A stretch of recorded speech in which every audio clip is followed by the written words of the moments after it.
Hello बच्चों, स्वागत है आप सभी का सुपर कॉन्सेप्ट क्लासेस में। मेरा नाम है आकाश सर और हम आपको यहाँ पे केमिस्ट्री पढ़ाने वाले हैं।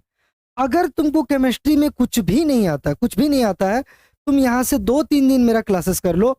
विश्वास करो, आप 40 आउट ऑफ 40 स्कोर करेंगे, ये मेरा गारंटी है। 40 आउट ऑफ 40।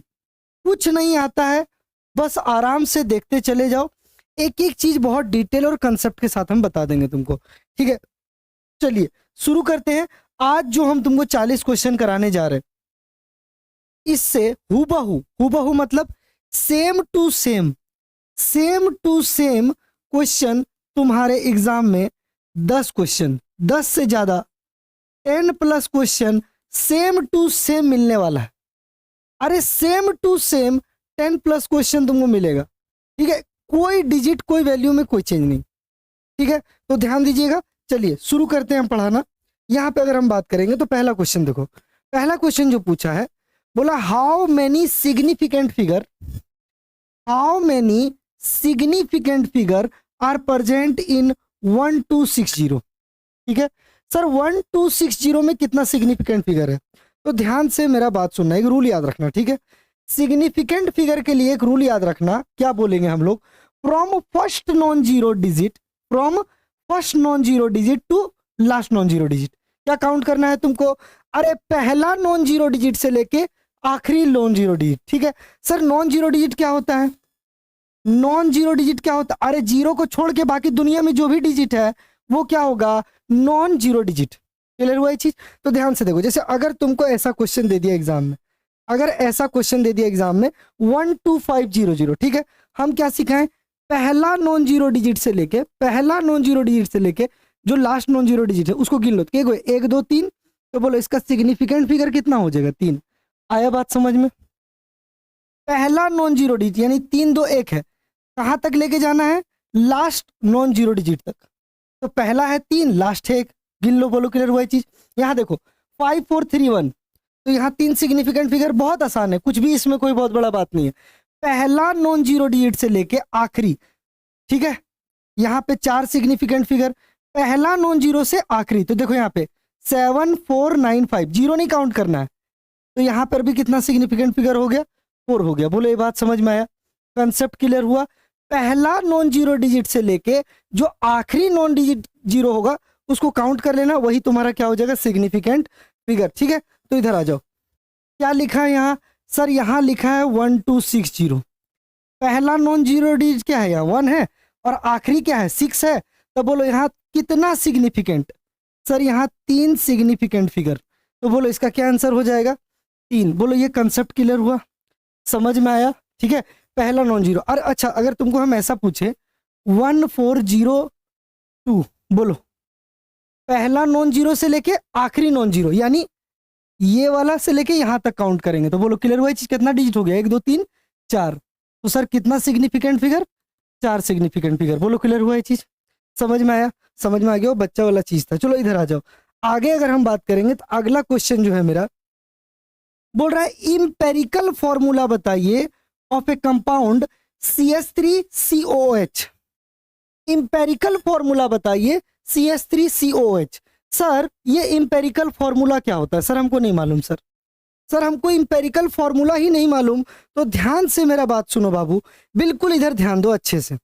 देखो जैसे तुमको पता है ग्लूकोज, तुमको क्या पता है? ग्लूकोज। तो ग्लूकोज का एक फॉर्मूला होता है C6H12O6। बोलो इतना तो मालूम होगा? हाँ सर इतना मालूम है सर। सर ग्लूकोज का एक फॉर्मूला है सर C6H12O6, हमको मालूम है, इसमें कोई दिक्कत नहीं। तो इसको हम लोग बोलते हैं मॉलिक्यूलर फॉर्मूला। क्या बोलते हैं इसको?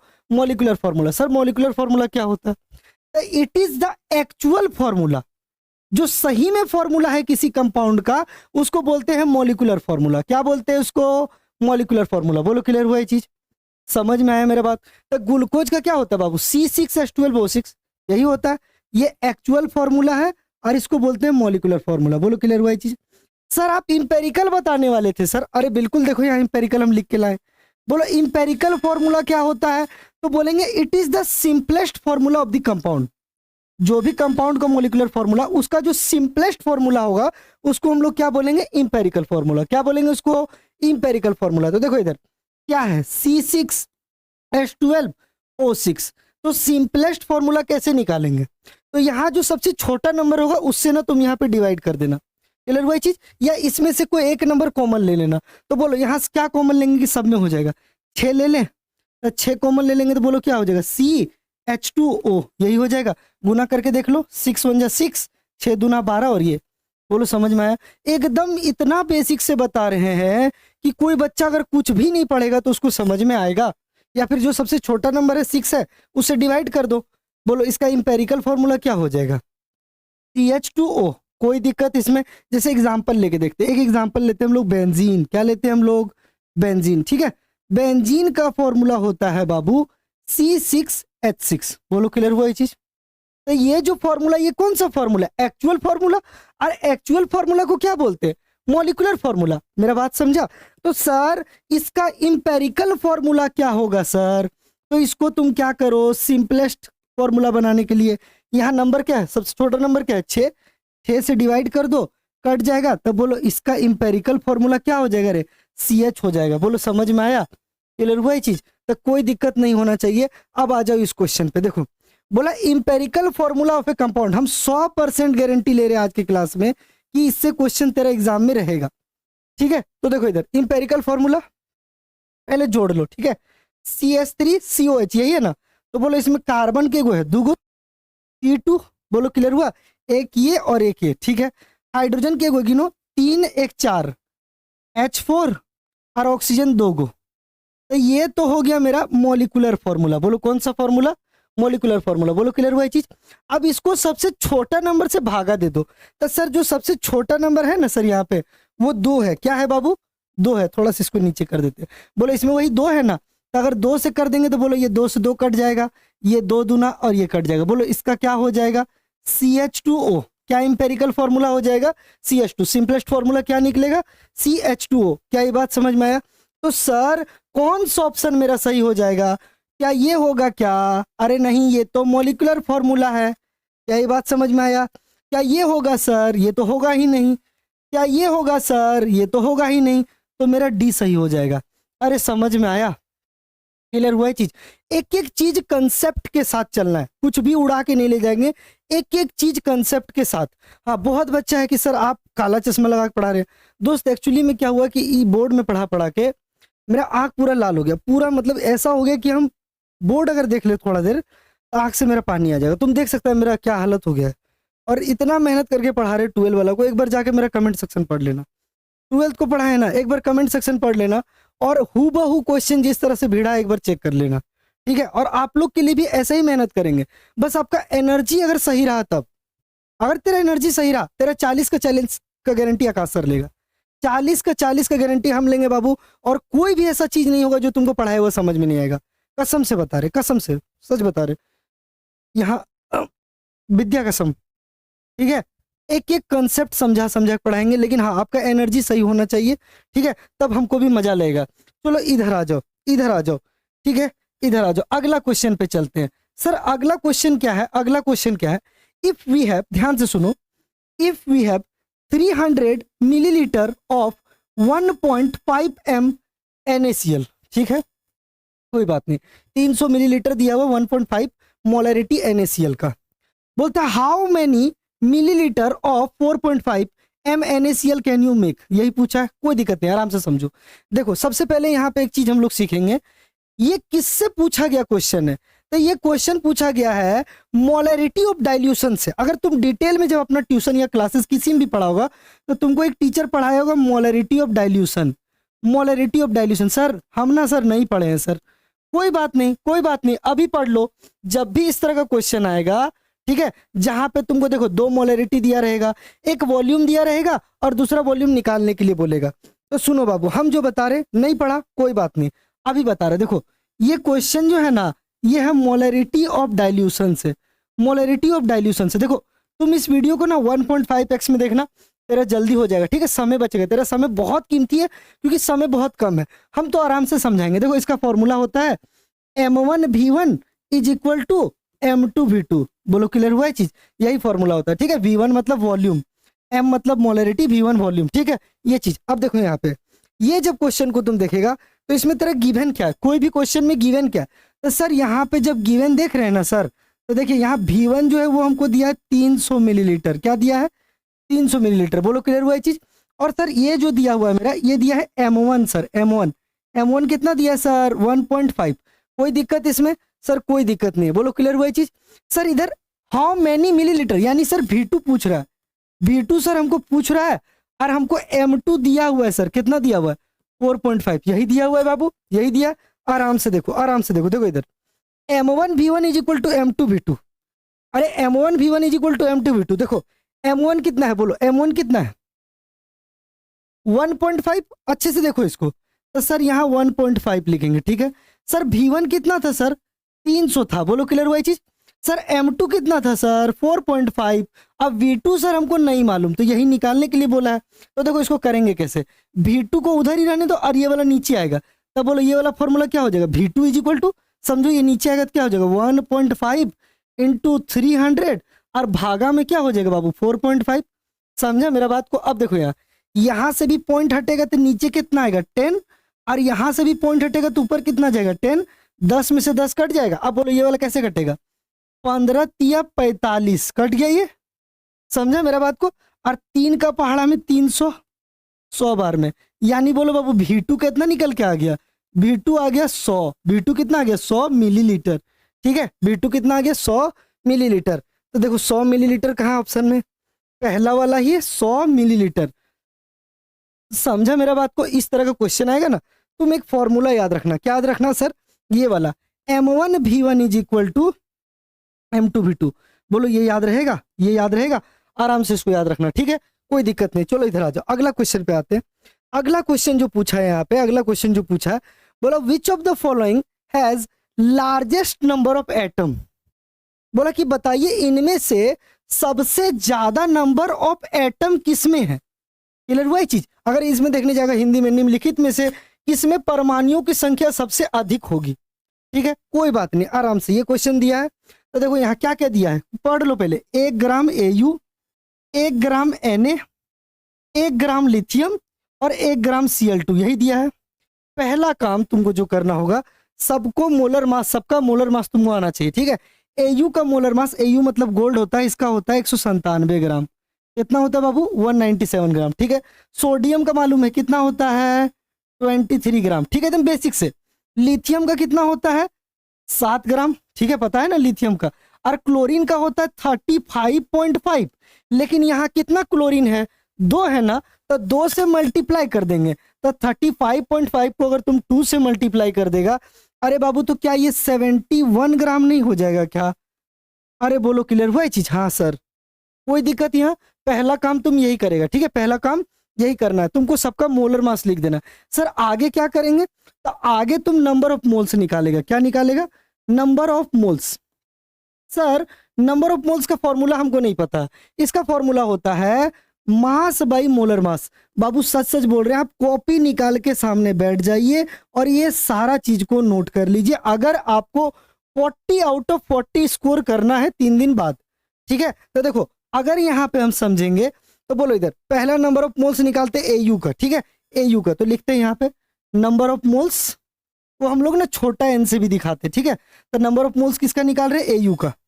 मास बाई मोलर मास, तो मास कितना दिया 1 ग्राम, तो ऊपर क्या रखेंगे 1 ग्राम और नीचे क्या रखेंगे 197 ग्राम, ठीक है, कोई दिक्कत, कोई दिक्कत नहीं सर। बोलो यहाँ तक क्लियर हुआ। तो ये चीज यहाँ पे याद रखना, ये चीज यहाँ पे याद रखना। बोलो अगला, अगला नंबर ऑफ मोल किसका निकालेंगे, देखो ये पहला का हो गया, अगला किसका निकालेंगे नंबर ऑफ मोल्स Na का, Na का। बोलो मास गिवन, मास गिवन कितना है 1 ग्राम, तो सर ऊपर रखेंगे 1 ग्राम और नीचे कितना रखेंगे 23 ग्राम। कोई दिक्कत नहीं सर, कोई दिक्कत नहीं। बोलो क्लियर हुआ चीज। अब अगला में चलते, बोलो इधर नंबर ऑफ मोल्स, ठीक है, किसका सर लिथियम का। मास कितना दिया है सर, सबका तो 1 ही ग्राम दिया है, और नीचे कितना करेंगे 7। बोलो क्लियर हुआ ये चीज, कोई दिक्कत इसमें। अब एक चीज समझो सर, Cl2 का निकालते हैं, तो नंबर ऑफ मोल Cl2 का मास कितना दिया है 1 ग्राम, और नीचे कितना रखेंगे 71 ग्राम। अब बायो वाला थोड़ा इधर ध्यान देगा, बायो वाला, ठीक है। अब समझो, अब तुमको ये बताना है कि नंबर ऑफ मोल सबसे ज्यादा किस में होगा। सबसे ज्यादा किस में होगा? तो दिमाग लगाओ, जितना बड़ा संख्या नीचे होगा ऊपर उतना कम वैल्यू आएगा बाबू, समझा मेरा बात को? जैसे यहाँ 197, एक को भागा किससे दे रहे हैं? 197 से, तो हो सकता है इसका आंसर 0.00 आए, समझो? कहे कि एक एमसीक्यू के लिए तुम इतना तो थोड़ी ना डिवाइड करके निकालेगा, और क्वेश्चन आया है इस तरह का, तो क्या करेंगे? तो इसके लिए एक ट्रिक बताते हैं, ट्रिक बताते हैं। बायो वाला बाबू ध्यान देना, हमको बायो वाला से बहुत डर लगता है, इधर ध्यान देना। ये नीचे वाला नंबर जिसका सबसे छोटा रहेगा, नीचे वाला नंबर सबके जिसका छोटा रहेगा, उसी को टिक मार देना कि हाँ इसका मोल सबसे ज्यादा आएगा, इसका मोल ज्यादा। और अगर मोल ज्यादा, नंबर ऑफ मोल निकाल रहे हैं ना, अगर मोल ज्यादा तो बोलो मोल ज्यादा तो क्या हो जाएगा? इसका एटम भी ज्यादा, मोल ज्यादा एटम ज्यादा, बोलो ये चीज याद रखेगा, मोल ज्यादा एटम ज्यादा। कोई दिक्कत? कोई दिक्कत नहीं सर, मोल ज्यादा एटम ज्यादा, बोलो क्लियर हुआ ये चीज? अब तुमको अब सबका कैलकुलेट करके देखना है, तो कैलकुलेटर निकालो, एक बार कैलकुलेट कर लेना इसका। इसका 0.14 के समथिंग आएगा, ठीक है? एक बार आप इसको कैलकुलेट करके देख लीजिएगा। हम क्या बोले सब समझो, अगर आप कैलकुलेट करके देखिएगा तो इसका मोल सबसे ज्यादा आएगा, और अगर मोल ज्यादा तो एटम ज्यादा। मेरा बात याद रहेगा? तुमसे यहाँ मोल नहीं पूछा है, तुमसे पूछा कि एटम किसका ज्यादा होगा, तो हम क्या सीखा है? बोलो मोल ज्यादा एटम ज्यादा, मोल ज्यादा एटम ज्यादा, बोलो क्लियर हुआ ये चीज? तुम मोल निकालना, जिसका मोल सबसे ज्यादा उसका एटम ज्यादा, सीधा सा बात हो गया। ये क्वेश्चन क्लियर हुआ ये चीज? ठीक है, चलिए आगे बढ़ते हैं अगला क्वेश्चन पे। ये हो गया, ये हो गया। अब इधर आ जाओ, इधर आ जाओ। अगला जो चीज पूछा है तुमसे, इस पे ध्यान देना। पूछा कि Br ब्रोमीन, ठीक है? ब्रोमीन, ब्रोमीन यहाँ क्या लिखा है? 35, यहाँ लिखा है 80, ठीक है? अब तुमको बोला है कि इसमें इलेक्ट्रॉन, प्रोटॉन और न्यूट्रॉन का संख्या बताइए। आराम से हम जो कंसेप्ट बता रहे हैं इससे भी एकदम 100% ले लो, एक क्वेश्चन रहेगा। 100% ले लो, इससे भी एक क्वेश्चन रहेगा। हम जो बता रहे हैं वो कंसेप्ट समझो। न्यूट्रल कंडीशन में, न्यूट्रल कंडीशन, न्यूट्रल कंडीशन मतलब जब कोई प्लस माइनस चार्ज नहीं होगा, जब कोई प्लस माइनस चार्ज नहीं होगा, तो उस समय बाबू आप क्या याद रखिएगा, मेरा बात ध्यान से सुनिए, जेड पी और ई बराबर होता है, जेड पी और ई बराबर होता है, ठीक है? एकदम बेसिक से देखो, जेड पी और ई बराबर होता है।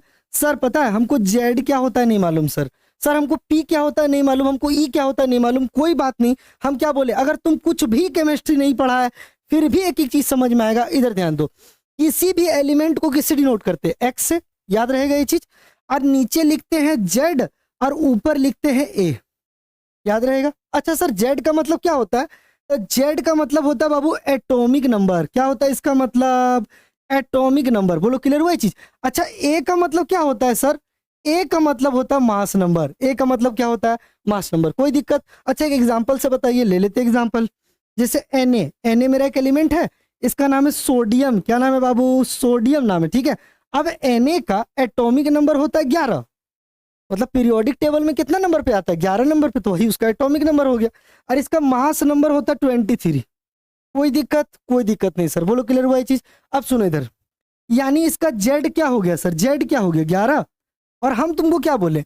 Neutral condition. न्यूट्रल कंडीशन मतलब जब कोई प्लस माइनस चार्ज नहीं होगा तो जो जेड होगा वही पी होगा और वही ई होगा। तो बोलो जेड कितना हो गया? 11। तब पी भी कितना? पी मतलब प्रोटॉन, पी मतलब याद रखना प्रोटॉन, ठीक है? Proton, proton. और सर ई मतलब इलेक्ट्रॉन, ई मतलब इलेक्ट्रॉन। बोलो क्लियर हुआ ये चीज? कोई दिक्कत? सर जो जेड होगा वही पी होगा और वही ई होगा। तो मतलब सर यहाँ मेरा जेड का वैल्यू भी 11, प्रोटॉन का नंबर का भी 11 और इलेक्ट्रॉन का नंबर भी 11। कोई दिक्कत? कोई दिक्कत नहीं है। तो हम इस क्वेश्चन में क्या करेंगे, पेंसिल रखना एग्जाम में अपने साथ। बोलो इलेक्ट्रॉन का नंबर कितना आया? 11 आया क्या? हाँ सर। अरे प्रोटॉन का नंबर कितना आया? 11 आया क्या? बोलो क्लियर हुआ ये चीज?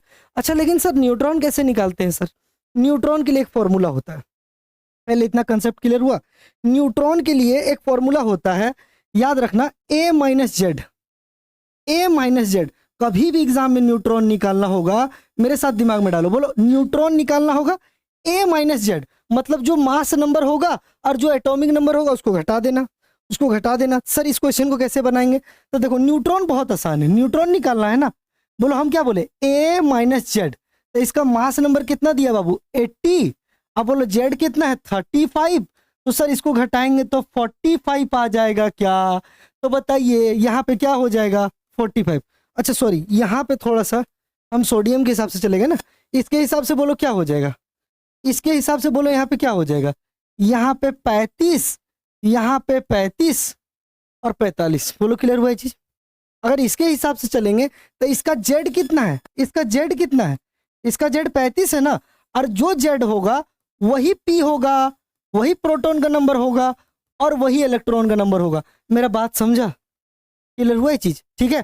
तो वो चीज याद रखना था, इलेक्ट्रॉन का संख्या 35 35 45 इस तरह करेगा। तो देखो पहला वाला क्या है, 35 45 35 नहीं होगा, देख लो अच्छे सीक्वेंस, 35 35 45 सही हो जाएगा। समझ में आया, इस तरह का क्वेश्चन कर लेगा आराम से, बहुत बढ़िया। चलिए इधर आ जाइए, अगला कंसेप्ट पे आते हैं हम। अगला कंसेप्ट जो पूछा है, अगला कंसेप्ट जो पूछा है आपसे, यहाँ पे क्वेश्चन पूछा है, ध्यान से देखो क्वेश्चन क्या पूछा है, ध्यान से इसको थोड़ा छोटा कर देते हैं।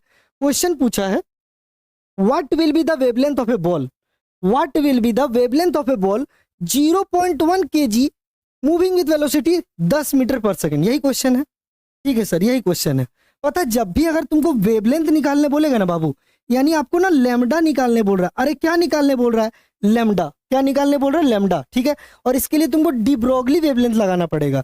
सर हमको नहीं मालूम डी ब्रोगली, कोई बात नहीं, कोई बात नहीं, हम बता देते हैं। इधर देखिए डी ब्रोगली, ठीक है, डी ब्रोगली वेवलेंथ क्या होता है, सारा चीज एक बार लेकिन तुम कॉपी में जहां भी पढ़ा होगा वहां से देख लेना। बोलो लैम्डा इज इक्वल टू होता है एच बाई पी, क्या होता है, एच बाई पी। अब हमको पता है फिजिक्स में पी का मतलब होता है सर मोमेंटम, मोमेंटम, और मोमेंटम क्या होता है, मास इनटू वेलोसिटी। तो यहां से क्या हो जाएगा, h is equal to m v. कोई दिक्कत, यहां तक कोई दिक्कत नहीं है सर। तो एम मतलब क्या हो जाएगा सर, एक बार बता दीजिए ना। एम का मतलब बाबू मास होगा, मास होगा। अरे वी का मतलब क्या होगा सर, वी का मतलब सर वेलोसिटी होगा। और सर ये जो एच है ना सर, एच का मतलब होगा सर प्लैंक्स कांस्टेंट। क्या होगा सर, प्लैंक्स कांस्टेंट। इसका ना एक वैल्यू होता है बाबू, इसका एक वैल्यू होता है, हम लिख देते थोड़ा अच्छे से। इसका एक वैल्यू होता है, इसका एक वैल्यू होता है, एक सेकंड, प्लैंक्स कांस्टेंट, ठीक है, प्लैंक्स कांस्टेंट। इसका एक वैल्यू होता है, क्या होता है सर, 6.6 इंटू 10 का पावर -34। बोलो याद रहेगा, ये प्लैंक्स कांस्टेंट का एक वैल्यू होता है जो तुम याद रखना, ठीक है। तो एम का मतलब क्या हो गया, मास, वी का मतलब क्या हो गया, वेलोसिटी। कोई दिक्कत, कोई दिक्कत, कोई दिक्कत नहीं होना चाहिए। सर हम कौन सा फॉर्मूला याद रखेंगे, तुम ये वाला याद रखना, lambda is equal to h by m v, h by m v. बोलो ये चीज याद रहेगा, हाँ सर। एच का मतलब Planck's constant minus two velocity, बस इतना ही तुमको याद रखना है। एक दो बार इस फॉर्मूला को मेरे साथ बोल दो, lambda is equal to h by m v, lambda is equal to h by m v, lambda is equal to h by m v. अब उम्मीद है याद हो गया होगा।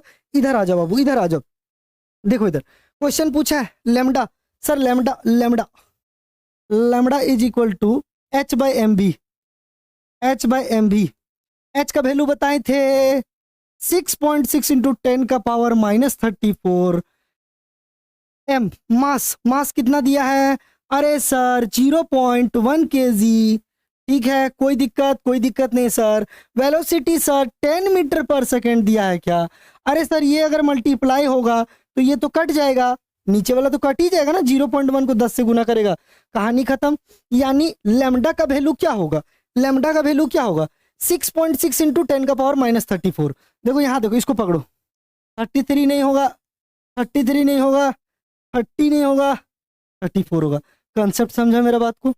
अब जरूरी नहीं एम और भी यही दे, कुछ भी दे कैलकुलेट करके तुम निकाल लेना, बस डी ब्रोगली का इक्वेशन याद रखना, ठीक है। चलिए आगे आ जाइए, अगला क्वेश्चन पे हम चलते हैं।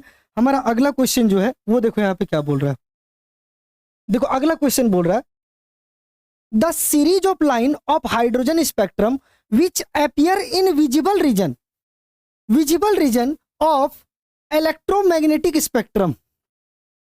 सर थोड़ा सा इलेक्ट्रोमैग्नेटिक स्पेक्ट्रम के बारे में बताइए।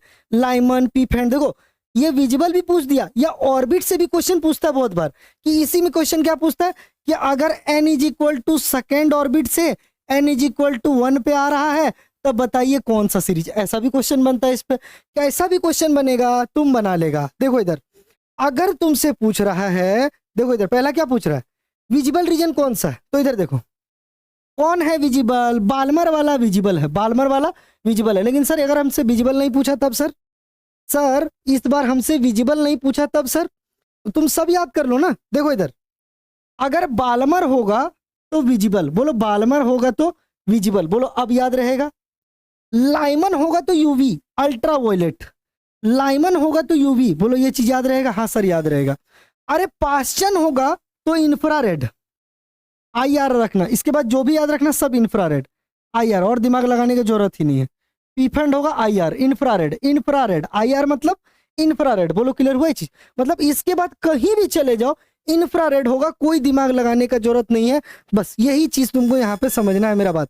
तो बोलो विच ऑफ द फॉलोइंग, यहाँ पे पूछ रहा है विजिबल रीजन में कौन आएगा, तो सर क्या आएगा? अभी बताए बाल्मर। क्या आंसर हो जाएगा इसका? बाल्मर। एक बात समझो, एक क्वेश्चन और क्या होता है इसमें, एक क्वेश्चन जो और आता है इसमें कि लाइन कहां से कहां पे आ रहा है, ये चीज भी याद रख लो, ये चीज भी याद रख लो। इस पे भी क्वेश्चन आ सकता है कि अगर कोई line n is equal to infinity से लेके n इज इक्वल टू 1 पे आ रहा है, मतलब लाइन कहीं से भी अगर 1 पे आ रहा है तो लाइमन, क्या टिक मारना? लाइमन। बोलो क्लियर हुआ ये चीज?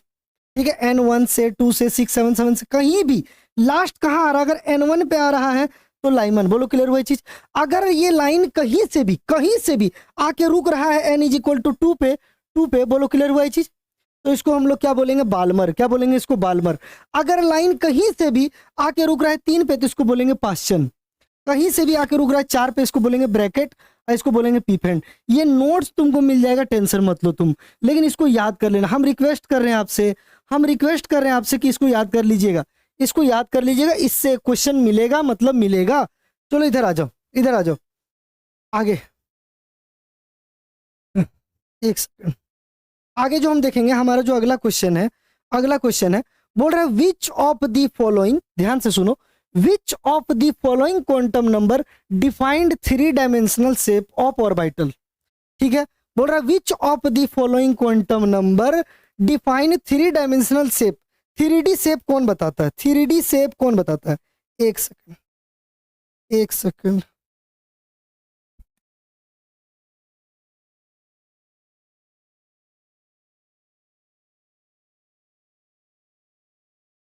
चलो 3D शेप कौन बताता है बताइएगा? 3D शेप कौन बताता है?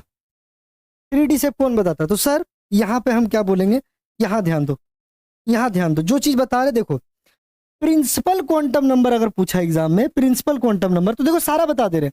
वो क्या बताता है? Average distance of the electron from the nucleus, ये डिस्टेंस बताता है। क्या बताता है ये? अरे बाबू ये डिस्टेंस बताता है। क्या बताता है? ये डिस्टेंस। बोलो क्लियर हुआ चीज?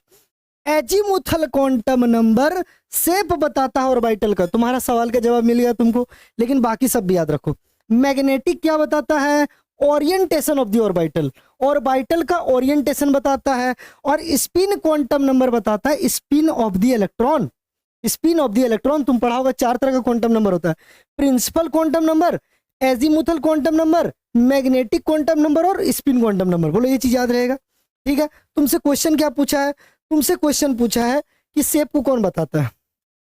क्वेश्चन तुमसे यहाँ पे जो पूछा गया बोलता है डिफाइन 3D शेप, शेप कौन बताता है? ऑर्बिटल का शेप कौन बताता है? बोलो कौन बताता है ऑर्बिटल का शेप? क्या आंसर करेंगे सर? इसका जो आंसर मेरा आएगा सर, वो आंसर आएगा मेरा एजीमुथल क्वांटम नंबर। ठीक है, शेप बताता। चलिए समझ में आ गया। चलो आगे आते हैं अगला क्वेश्चन पे। ठीक है, अगला क्वेश्चन पे, लेकिन कुछ छूटा तो नहीं, कुछ छूटा तो नहीं हमसे? नहीं छूटा। चलिए इधर आ जाइए। चलो अगला क्वेश्चन जो है मेरा, बोल रहा है what is the total number of orbital, what is the total number of orbital associated with principal quantum number. ध्यान से सुन लो बाबू क्वेश्चन को। बोलो what is the total number of orbital, कितना टोटल नंबर ऑफ ऑर्बिटल है जो जुड़ा हुआ है प्रिंसिपल क्वांटम नंबर से। ठीक है, तो इसके लिए ना कभी भी अगर तुमसे एग्जाम में पूछे कि टोटल नंबर ऑफ ऑर्बिटल बताइए, कभी भी क्या पूछे बाबू कि आप ना हमको टोटल नंबर ऑफ ऑर्बिटल बताइए, तो इसका एक फॉर्मूला याद रखना। एक सेकंड, इसका एक फॉर्मूला याद रखना। ठीक है, उसी से काम हो जाएगा। N square, n square. क्या बोले हम? कभी भी एग्जाम में अगर पूछे टोटल नंबर ऑफ ऑर्बिटल बताइए, कहीं लिखते चले जाओ, कहीं लिखते चले जाओ, सिर्फ आराम से बैठ बैठ के मत देखो, कहीं इन सारा चीज को लिखते हुए चले जाइए। अगर आपसे पूछ दिया सर एन का स्क्वायर करेंगे, एन का स्क्वायर करेंगे, तो एन यहाँ 3 दिया है क्या? अरे हाँ सर। तो क्या हम 3 का स्क्वायर करेंगे क्या सर? अरे हाँ सर। 3 का स्क्वायर क्या 9 हो जाएगा क्या? अरे हाँ सर। तो सर इसका आंसर ना सर 9 हो जाएगा सर। अरे इसका आंसर 9 हो जाएगा सर। समझ में आया बाबू? अरे समझ में आया? बिल्कुल समझ में आ गया होगा। चलिए आगे बढ़ते हैं, चलिए आगे बढ़ते, देखो आगे क्या पूछा, अगला क्वेश्चन जो पूछा है, बोला विच of the following species, which of the following species is iso electronic with CH4। अरे इनमें से कौन सा आइसो इलेक्ट्रॉनिक है CH4 के साथ। तो सर पहले काम कीजिए ना सर, इसका ना इलेक्ट्रॉन गिन लीजिए कि इलेक्ट्रॉन इसमें है कितना, इसका सर इलेक्ट्रॉन गिन लीजिए सर। तो देखो इधर कार्बन का एटॉमिक नंबर कितना, 6। जब कोई चार्ज नहीं होगा, अभी थोड़ा देर पहले सिखाए थे, तब बाबू जो जेड होगा अरे वही पी होगा और वही ई होगा। क्या मतलब सर, जेड 6 है तो पी भी 6 होगा और ई भी 6 होगा। क्या ये बात समझ में आया? हाँ सर ये बात समझ गए, ये बात समझ गए। मतलब कार्बन में 6 इलेक्ट्रॉन, कोई दिक्कत नहीं। सर हाइड्रोजन का एटॉमिक नंबर 1 होता है, तो इसमें कितना इलेक्ट्रॉन सर, 1 इलेक्ट्रॉन। लेकिन यहाँ 4 गो हाइड्रोजन है क्या, तो बोलो यहाँ टोटल इलेक्ट्रॉन कितना हो जाएगा, 4। 4 से गुना कर देते हैं, ठीक है। तो बोलो यहाँ 6 इलेक्ट्रॉन और 4, 6 4 कितना हो गया, 10 इलेक्ट्रॉन। तो CH4 में कितना इलेक्ट्रॉन, 10। उम्मीद है ये कंसेप्ट समझ में आया होगा। CH4 में कितना इलेक्ट्रॉन, 10 इलेक्ट्रॉन। बोलो क्लियर हुआ ये चीज? हाँ सर समझ में आ गया। अब बताओ इधर ध्यान से मेरा बात सुनना, एकदम ध्यान से मेरा बात सुनना। सर CH4 में कितना इलेक्ट्रॉन है, अरे 10 इलेक्ट्रॉन है, 10 इलेक्ट्रॉन है, कोई दिक्कत नहीं सर। बताइए सोडियम का एटॉमिक नंबर कितना, नॉर्मल कंडीशन में ZpE बराबर होगा, तो जो 11 है तो प्रोटॉन भी 11 इलेक्ट्रॉन भी 11। समझ में आया सर? ये नहीं होगा। इधर आ जाओ, आर्गन का एटॉमिक नंबर होता है 18, नॉर्मल कंडीशन में ZpE बराबर होगा Z18 P18 E18। सर ये भी नहीं होगा। नियोन का सर एटॉमिक नंबर 10 होता है, ZpE बराबर सर Z10, सर P भी 10 और E भी 10। सर यही होगा सर, अरे यही होगा सर, यही होगा। समझ में आया क्या? बोलो क्लियर हुआ ये चीज? Mg तक जाने का जरूरत नहीं है। तो आइसो इलेक्ट्रॉनिक जिसका नंबर ऑफ इलेक्ट्रॉन सेम होगा, तो इसमें 10 इलेक्ट्रॉन है, तो नंबर ऑफ इलेक्ट्रॉन किसके साथ सेम होगा सर? समझ में आया? क्लियर हुआ बच्चों? ठीक है, चलिए इधर आ जाइए सर, इधर आ जाइए सर, इधर आ जाइए सर। चलिए अगला क्वेश्चन यहाँ पे पूछ रहा है। क्वेश्चन क्या है, out of fluorine oxygen nitrogen and chlorine which have highest electron gain enthalpy. इनमें से इलेक्ट्रॉन गेन इंथैल्पी सबसे ज्यादा किसका होता है? तो इसका डायरेक्ट आंसर याद रखना, क्लोरीन का। क्लोरीन का इलेक्ट्रॉन गेन इंथैल्पी सबसे ज्यादा होता है, क्लोरीन का इलेक्ट्रॉन गेन इंथैल्पी सबसे ज्यादा होता है। ये आपका पीरियोडिक टेबल चैप्टर में पढ़ाया गया होगा, ठीक है, जहां भी पढ़ा होगा तुम पीरियोडिक टेबल चैप्टर में ये चीज आपको बताया गया, याद रखिएगा। क्लोरीन का इलेक्ट्रॉन गेन इंथैल्पी कुछ चीज याद रखना, क्लोरीन का सबसे ज्यादा होता है, ठीक है, ये चीज यहाँ पे याद रखिएगा। चलो आगे बढ़ते हैं यहाँ पे। आगे अगला क्वेश्चन जो यहाँ पे पूछा गया है, अगला क्वेश्चन पूछा है which of the following species have largest and smallest size. ध्यान से सुनना बाबू ये क्वेश्चन को। बोला इनमें से किसका साइज सबसे लार्जेस्ट होगा या किसका साइज सबसे स्मॉलेस्ट होगा, ठीक है। तो एक चीज बता रही, इस बात को याद रखना। देखो अगर कोई चीज, कोई एटम या कोई एलिमेंट न्यूट्रल है, कैसा है, न्यूट्रल है, तो उसका साइज हमेशा ज्यादा होगा कंपेयर टू कैटाइनिक। कैटाइनिक मतलब क्या होता है सर? अरे कैटाइनिक मतलब पॉजिटिव चार्ज वाले से न्यूट्रल वाला का साइज हमेशा ज्यादा होगा। बोलो पहला बात ये समझ में आया? अब देखो पूछ किस में रहा, Mg प्लस Al और Al3 प्लस। तो बोलो न्यूट्रल वाला का साइज, जो एटॉमिक साइज होगा, ये हमेशा ज्यादा होगा, कंपेयर टू बोलो कैटाइनिक वाला का साइज कम होगा। पहले इतना बात याद रहेगा, कोई चीज न्यूट्रल है मतलब उस पर कोई प्लस माइनस चार्ज नहीं है, तो उसका साइज बड़ा होगा, लेकिन जिसपे प्लस चार्ज है उसका साइज छोटा होगा, सिकुड़ जाता है वो, ठीक है, इलेक्ट्रॉन निकल जाता है, प्रोटॉन खींच लेता है। उतना कंसेप्ट नहीं दिमाग में रखना, तो याद रखो कैटाइनिक वाला पार्ट का साइज छोटा होगा। कोई दिक्कत नहीं सर, कोई दिक्कत नहीं, ध्यान से सुनो। लेकिन सर दिक्कत यहाँ तो दो न्यूट्रल दिया है, Mg और Al, ठीक है सर, फंस गए यहाँ पे। कैटाइनिक वाला में भी दो दिया, अगर एक देता तब तो तुरंत डिसाइड कर लेते, लेकिन सर कैटाइनिक वाला भी तो 2 दिया है, कैसे डिसाइड करेंगे? इधर हम बता रहे कंसेप्ट के साथ, इधर ध्यान देना बाबू अच्छे से। देखो पीरियोडिक टेबल में, ठीक है, ध्यान से सुनो, पीरियोडिक टेबल में जब हम लेफ्ट टू राइट जाते हैं, बोलो कहाँ जाते हैं? लेफ्ट टू राइट, समझना मेरा बात को, मतलब ऐसे जब जा रहे हैं, इसी को हम लोग अलोंग द पीरियड भी बोलते हैं। क्या बोलते हैं इसको? अलोंग द पीरियड भी बोलते हैं, ठीक है। तो एक बात याद रखना मेरा बाबू, अलोंग द पीरियड अगर हम लोग कभी भी जाएंगे ना अलोंग द पीरियड, तो हमेशा एटम का साइज घटता है, हमेशा एटम का साइज घटता है। तो हमेशा याद रखना कि जो एटॉमिक साइज होता है ना वो डिक्रीज होता है। क्या होता है वो? डिक्रीज मतलब घटता है। बोलो ये बात समझ में आया? क्लियर हुआ चीज? और एक चीज पढ़ा होगा डाउन दी ग्रुप। क्या पढ़ा होगा? डाउन दी ग्रुप पढ़ा होगा। डाउन दी ग्रुप मतलब ऊपर से नीचे आने पे, ऊपर से नीचे आने पे, ठीक है, एटॉमिक साइज हमेशा बढ़ता है, एटॉमिक साइज इंक्रीज करता है। ठीक है, तो अभी फिलहाल तुम इसको मत याद रखो, हम बोलने के लिए बता दे रहे हैं, इसको अभी तुम छोड़ दो, इसको मत ध्यान रखो कि डाउन द ग्रुप क्या होता है। तुम मेरा ये बात याद रखो, तुम ना फिलहाल अभी मेरा इस क्वेश्चन को समझने के लिए ये बात याद रखो, पीरियोडिक टेबल में जब हम लेफ्ट टू राइट जाते हैं ना, अलोंग द पीरियड जाते हैं, तो एटम का साइज धीरे धीरे घटता है, धीरे धीरे घटता है। बोलो क्लियर हुआ चीज? रीजन इसके पीछे इफेक्टिव न्यूक्लियर चार्ज, लेकिन उतना छोड़ो, बोलो इतना बात याद रहेगा। ठीक है सर, ठीक है सर। अब इधर आ जाइए, बोलो लेफ्ट में कौन, पहचानो। तो सर लेफ्ट में एम जी, तो एम जी का होता है 12। अब बोलो लेफ्ट टू राइट ही जाएंगे ना, अल्युमिनियम का कितना होता है 13, तो 12 से 13 जाने के लिए लेफ्ट टू राइट जाना होगा। क्या मतलब इन दोनों में से किसका साइज बड़ा? अरे एम जी वाला का बड़ा, क्योंकि इधर से इधर जाने पर साइज घट रहा है, तो अल्युमिनियम वाला का साइज छोटा होगा, तो इसका साइज छोटा होगा और इसका साइज बड़ा होगा। बोलो ये चीज क्लियर हुआ? मतलब यहां से हमको एक कंसेप्ट समझ में आया कि एम जी का सबसे लार्जेस्ट साइज होगा। तो लार्जेस्ट किसका होगा सर? ठीक है, हम तो पहले क्या बोले, न्यूट्रल वाला का बड़ा होगा, दो दो न्यूट्रल दिया था, तो दो न्यूट्रल में कौन बड़ा? एम जी वाला बड़ा। बोलो ये चीज क्लियर हुआ? हाँ सर, एम जी का साइज लार्जेस्ट होगा। क्लियर हो गया सर? अभी तो आपका वो वाला बचा हुआ है कैटाइनिक पार्ट वाला, इधर आके देखो। कैटाइनिक अगर है मतलब अगर पॉजिटिव चार्ज है तो हमेशा याद रखना उसका साइज स्मॉलेस्ट होगा। लेकिन सर किसका स्मॉलेस्ट होगा वही नहीं समझ में आ रहा। सर यहाँ है Mg2+ और दूसरा है Al3+, यही दोनों है क्या? हाँ सर देखो इधर।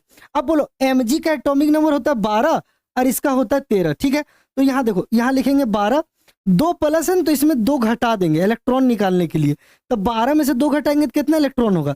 10 इलेक्ट्रॉन। समझे मेरा बात को? यहाँ बोलो, यहाँ इसका एटॉमिक नंबर कितना है 13, 3 प्लस है तो 3 घटा देंगे तो इलेक्ट्रॉन निकल जाएगा। सर इसमें भी 10 इलेक्ट्रॉन, उसमें भी 10 इलेक्ट्रॉन। अब ध्यान से मेरा बात सुनना, यहाँ प्रोटॉन कितना है, प्रोटॉन कितना है? तो जो बच्चा नहीं जानता एक बात सुनो, जेड और पी हमेशा बराबर होता है, जेड और पी हमेशा बराबर होता है, मतलब जो एटॉमिक नंबर होगा वही प्रोटॉन का नंबर होगा, वो कभी बदलता नहीं है। तो यहाँ कितना हो जाएगा? 12 प्रोटॉन, 12 प्रोटॉन। तो सुनो 10 इलेक्ट्रॉन को कितना खींच रहा है? 10 इलेक्ट्रॉन को खींचने वाला कितना? 12 प्रोटॉन। और यहां बोलो 13 प्रोटॉन। तो बोलो एक बात बोलो, 13 प्रोटॉन मिलके 10 इलेक्ट्रॉन को खींच रहा है। प्रोटॉन पे कैसा चार्ज? पॉजिटिव। इलेक्ट्रॉन पे कैसा चार्ज? नेगेटिव। समझो मेरा बात को, 13 प्रोटॉन मिलके 10 इलेक्ट्रॉन को खींच रहा है और 12 प्रोटॉन 10 को खींच रहा है। बोलो कौन ज्यादा खींचेगा? कौन ज्यादा खींचेगा? 13 वाला ज्यादा खींचेगा, तो जो ज्यादा खींचेगा उसका साइज क्या होगा? छोटा हो जाएगा। बोलो क्लियर हुआ चीज? तो साइज स्मॉलेस्ट किसका होगा सर? तो Al3+ का होगा।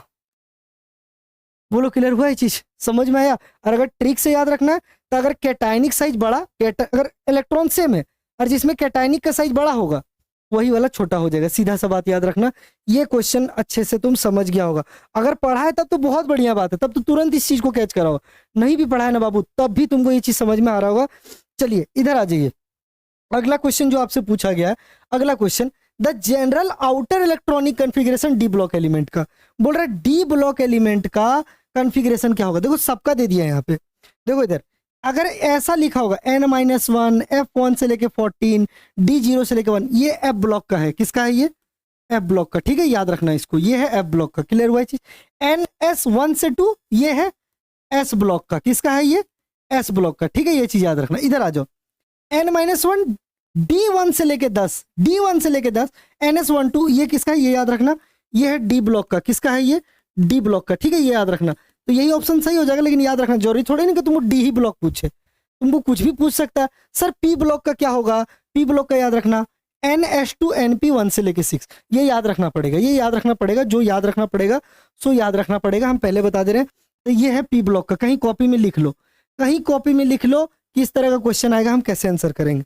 चलिए आगे आ जाइए, आगे आ जाइए। अगला क्वेश्चन पे अगर हम बात करेंगे तो अगला क्वेश्चन बोल रहा है डायपोल मोमेंट ऑफ BCl2। समझो यहाँ पे सेंटर में कौन होगा? B, और इधर भी एक Cl और इधर भी एक Cl। समझना मेरा बात को, ये Cl जो होता है ना ये इलेक्ट्रोनेगेटिव इन नेचर होता है। कैसा नेचर होता है? इलेक्ट्रोनेगेटिव। मतलब इसके पास वो ताकत होता है कि ये इलेक्ट्रॉन को अपनी ओर खींचेगा। तो जितना बी खींचेगा, बी ई से इधर सीएल खींचेगा, उतना इधर भी सीएल खींचेगा। बोलो क्लियर हुआ ये चीज? तो उस केस में जो इसका डाइपोल मूवमेंट होगा ना, वो जीरो आ जाता है। क्या आ जाता है? जीरो। याद रखना, ये क्वेश्चन बहुत बार पूछा हुआ है। BeCl2 में डाइपोल मूवमेंट क्या होगा? जीरो होगा, जीरो होगा, क्योंकि जितना उधर खींच रहा है उतना इधर भी खींच रहा है। तो ये चीज यहाँ पे याद रखिएगा। चलिए अगला क्वेश्चन पे अगर हम बात करेंगे, अगला जो बात करेंगे वो है मेरा, बोल रहा है कि जो मेरा O2 है, जो मेरा O2 है उसका बॉन्ड ऑर्डर क्या होगा? जो मेरा O2 है उसका बॉन्ड ऑर्डर क्या होगा? तो ध्यान से सुनना। O2 जो होता है ना, ऑक्सीजन ऑक्सीजन डबल बॉन्ड बनाता है आपस में, तो बॉन्ड ऑर्डर इसका 2 होता है। याद रखना क्या होता है? O2 का बॉन्ड ऑर्डर 2 होता है। ठीक है, ये चीज यहाँ पे याद रखिएगा, ये चीज आप यहाँ पे याद रखिएगा। चलिए आगे बढ़ते हैं, आगे बढ़ते हैं, एक सेकंड। चलिए आगे बढ़ते हैं। अगला क्वेश्चन क्या है यहाँ? बोलता है शेप ऑफ वाटर मॉलिक्यूल। बार बार बोल रहे हैं एक क्वेश्चन शेप से यानी वेस्पर से फिक्स रहेगा। तुम अगर एक क्वेश्चन, एक मार्क्स एकदम गारंटीड श्योर पाना चाहता है एग्जाम में, तो एनसीईआरटी का एक पेज है उसको पढ़ लेना, वेस्पर वाला, वेस्पर वाला, उससे एक क्वेश्चन फिक्स रहेगा। बोल रहा है पानी का शेप क्या होता है? तो देखो पानी का शेप कैसे बनता है। यहाँ पे 2 लोन पेयर होता है, 2 लोन पेयर होता है, और ये वाला 2 हाइड्रोजन ऐसा लगा होता है, और इसका शेप होता है बेंट शेप। कैसा शेप होता है? Bent shape. ये याद रख लेना बाबू, ये याद रख लिया, 1 मार्क्स मिल जाएगा। तो बोलो इधर शेप ऑफ वाटर मॉलिक्यूल क्या होता है? Bent shape, bent shape. बोलो ये चीज याद रहेगा? हाँ सर याद रहेगा। चलिए इधर आ जाइए। अगला क्वेश्चन जो यहाँ पे पूछा गया है, अगला क्वेश्चन पूछा है CH4 में, sorry, what is the hybridization of C in CH4। बोल रहा है कि हाइब्रिडाइजेशन बताइए किसका? C का। किसमें? CH4 का। बोलो क्लियर हुआ ये चीज? हाइब्रिडाइजेशन से भी एक क्वेश्चन एकदम 100% है कि यहां से क्वेश्चन रहेगा, 100% है कि यहां से क्वेश्चन रहेगा, मतलब रहेगा, मतलब रहेगा, एकदम 100% क्वेश्चन रहेगा। तो ध्यान से सुनो मेरा बात। CH4 में C का पूछ रहा है ना, तो देखो कभी भी तुमको हाइब्रिडाइजेशन अगर पता करना तो तुमको Z निकालना पड़ेगा। क्या निकालना पड़ेगा तुमको? Z। पहले तुमको Z का वैल्यू पता करना पड़ेगा, उसके बाद वैसे तुमको समझ में पता चली गया होगा कि CH4 है टेट्राहाइड्रल होगा। क्या होगा? ये टेट्राहाइड्रल। और 4 है तो sp3 हाइब्रिडाइजेशन होता है। लेकिन फिर भी देखो इसका एक फॉर्मूला होता है, number of valence electron on central atom. ध्यान से सुनना बाबू, number of valence electron on central atom, ठीक है, ऑन सेंट्रल एटम, और प्लस करेंगे monovalent atom. Sir monovalent atom किसको बोलते हैं? अरे वैसा एटम जिसका वैलेंसी 1 होगा। अरे वैसा एटम जिसका वैलेंसी 1 होगा। सर किसका वैलेंसी 1 होगा? तो जो ग्रुप 1 होता है उसका वैलेंसी 1, और जो ग्रुप 17 होता है उसका वैलेंसी 1, और इसको भागा दे देना 2 से, इसको भागा दे देना 2 से। तो बोलो number of valence electron on central atom. तो वैलेंस इलेक्ट्रॉन कैसे निकालते हैं सर? तो कार्बन का एटॉमिक नंबर 6, कॉन्फ़िगरेशन बोलो क्या हो जाएगा? 2,4। 4 क्या हो जाएगा? Valence electron. बोलो क्लियर हुआ ये चीज? अब सुनो इधर ध्यान से, 4 को किससे जोड़ेंगे सर? Monovalent atom. ठीक है, क्या को यहाँ गिनो 4, अब भागा किससे देंगे? 2 से। तो बोलो 4 4 कितना हो गया? 8/2, यानी ये कितना हो गया? 4। और मेरा बात याद रखना बाबू, अगर Z का वैल्यू 4 है, अगर Z का वैल्यू 4 है तो जो हाइब्रिडाइजेशन होगा वो होगा sp3। क्या होगा वो? sp3। तो क्या आंसर हो जाएगा? sp3। ये हम लिख देते हैं कहीं पे, ये हम लिख देते हैं कहीं पे, इस पे एक क्वेश्चन रहेगा। देखो अगर Z का वैल्यू 2 रहेगा, ठीक है, तो हमेशा याद रखना पहला शेप, ज्योमेट्री, लीनियर, लीनियर। और हाइब्रिडाइजेशन अगर बोलेगा, यहां लिख दे रहे हैं, हाइब्रिडाइजेशन अगर तुमको बोलेगा तो जो हाइब्रिडाइजेशन होता है ना बाबू, इसका हाइब्रिडाइजेशन होता है sp। sp क्या हाइब्रिडाइजेशन होता है इसका? 2 है तो एक s एक p। बोलो क्लियर हुआ ये चीज? इधर देखो अगर Z का वैल्यू 3 रहेगा तो इसका ज्योमेट्री भी लिख दे रहे हैं, ज्योमेट्री लिख दे रहे हैं, और दूसरा तुमको लिख दे रहे हैं हम यहाँ पे हाइब्रिडाइजेशन। एक क्वेश्चन यहाँ से कंफर्म रहेगा, एक क्या 2 भी यहाँ से क्वेश्चन बन सकता है, ज्योमेट्री पे भी क्वेश्चन बनेगा, हाइब्रिडाइजेशन पे भी बनेगा। देखो इधर अगर Z का वैल्यू 2 तो ज्योमेट्री लीनियर, और ये हाइब्रिडाइजेशन sp। देखो अगर 3 रहेगा तो यहाँ रहेगा ट्राइगोनल प्लेनर, ट्राइगोनल प्लेनर। ठीक है, ये चीज याद रखना। और बोलो यहाँ पे हाइब्रिडाइजेशन क्या हो जाएगा सर? sp2, sp2। Z3 निकल के आएगा, sp2 ट्राइगोनल प्लेनर। सर अगर Z4 आएगा तो ये होगा टेट्राहेड्रल, टेट्राहेड्रल। बोलो क्लियर हुआ ये चीज? और हाइब्रिडाइजेशन क्या होगा सर? sp3 hybridisation. क्या ये बात समझ में आया? ठीक है, चलो सर Z5 होगा तो, Z5 होगा तो trigonal bi pyramidal, trigonal bi pyramidal, pyramidal. ठीक है, सर जरा हाइब्रिडाइजेशन बताइए सर। हाइब्रिडाइजेशन जो होगा ना बाबू वो होगा sp3d, ठीक है, ये चीज याद रखना। sp3d 5 गिन लो, s 3 1 4 1 5, क्लियर हुआ ये चीज। अच्छा सर अगर Z6 आया तो सर, अरे Z6 आया तो सर, अरे ऑक्टाहेड्रल होगा रे, अरे ऑक्टाहेड्रल होगा रे, और इसका जो वैल्यू निकल के आएगा वो आएगा sp3d2, हाइब्रिडाइजेशन sp3d2। बस इतना स्क्रीनशॉट ले लो, इससे बाहर क्वेश्चन नहीं आएगा, मतलब नहीं आएगा, सीधा सा बात। क्लियर हुआ ये चीज, ये चीज याद रख लेना, तुम्हारा काम हो जाएगा, तुम्हारा काम हो जाएगा। क्लियर हुआ ये चीज, चलिए ये चीज याद रख लीजिएगा, तुम्हारा काम हो जाएगा। ठीक है चलो आगे बढ़ते हैं, आगे बढ़ते हैं, आगे बढ़ते हैं। अगला कंसेप्ट जो है मेरा, अगला कंसेप्ट जो है मेरा, बोला हाइब्रिडाइजेशन ये तो हो गया मेरा। बोलता है इंथैल्पी, इधर देखो, अगर इंथैल्पी पूछेगा किसी भी एलिमेंट का स्टैंडर्ड स्टेट में, स्टैंडर्ड स्टेट में इंथैल्पी 0 होता है, याद कर लो, याद कर लो, याद कर लो कि स्टैंडर्ड स्टेट में इंथैल्पी क्या होता है, किसी भी चीज का 0 होता है। ठीक है, इसको दिमाग में बिठा लो, याद कर लो, कर लो, ठीक है, ये चीज याद रखना, याद कर लो। स्टैंडर्ड स्टेट में इंथैल्पी 0 होता है, स्टैंडर्ड स्टेट में इंथैल्पी 0 होता है। चलो इधर आ जाओ, अगला क्वेश्चन पे पूछा है, यहाँ पे देखो क्या पूछा है, for the process to occur under isothermal condition.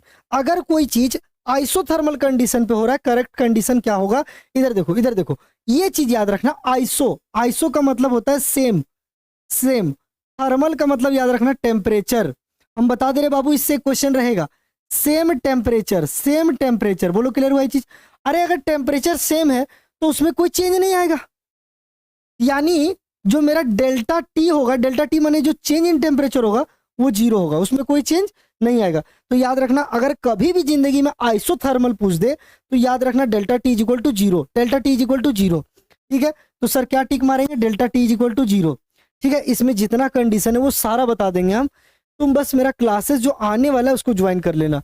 ठीक है, चलिए इधर आ जाइए, इधर आ जाइए। आगे अगर बात करेंगे तो यहाँ पे क्या पूछा सुनो, बोलता साइन बताइए डेल्टा एच का, मतलब इंथैल्पी में चेंज बताइए, और डेल्टा एस मतलब इंट्रोपी। तुम लोग पढ़ा होगा, एच मतलब होता है इंथैल्पी, इंथैल्पी, बोलो क्लियर हुआ ये चीज। और ये होता है बाबू इंट्रोपी, क्या होता है ये, इंट्रोपी। तो बोलता है इंथैल्पी या इंट्रोपी में क्या चेंज आएगा, कब, तो सुनो इधर ध्यान से, पहले इंथैल्पी वाला देखेंगे फिर इंट्रोपी वाला देखेंगे। ध्यान ध्यान से सुनना मेरा बात, देखो इधर, यहाँ 2 Cl से, अरे 1 Cl2 बन गया क्या, अरे 2 से 1 बन गया ना। बोलो 2 Cl था, 2 Cl था, 2 Cl था अलग अलग, और दोनों जुड़ के 1 Cl2 बन गया। बोलो क्लियर हुआ ये चीज, कोई दिक्कत सर, कोई दिक्कत नहीं, यहाँ 2 है, यहाँ 1 बन गया। मेरा बात याद रखो, जो समझने वाला चीज है, मतलब यहाँ बॉन्ड फॉर्मेशन हुआ क्या, इस कंसेप्ट को दिमाग में डाल लो, कैसा भी क्वेश्चन आएगा बन जाएगा।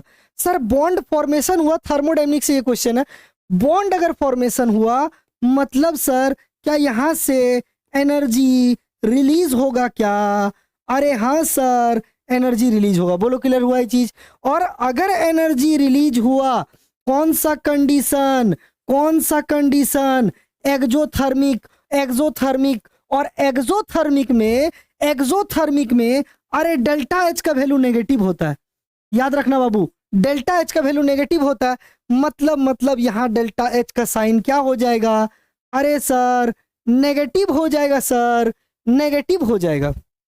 अरे समझा क्या मेरा बात को, अरे सर यहाँ डेल्टा एच का वैल्यू नेगेटिव हो जाएगा सर, समझ गए क्या, अरे हाँ सर समझ गए।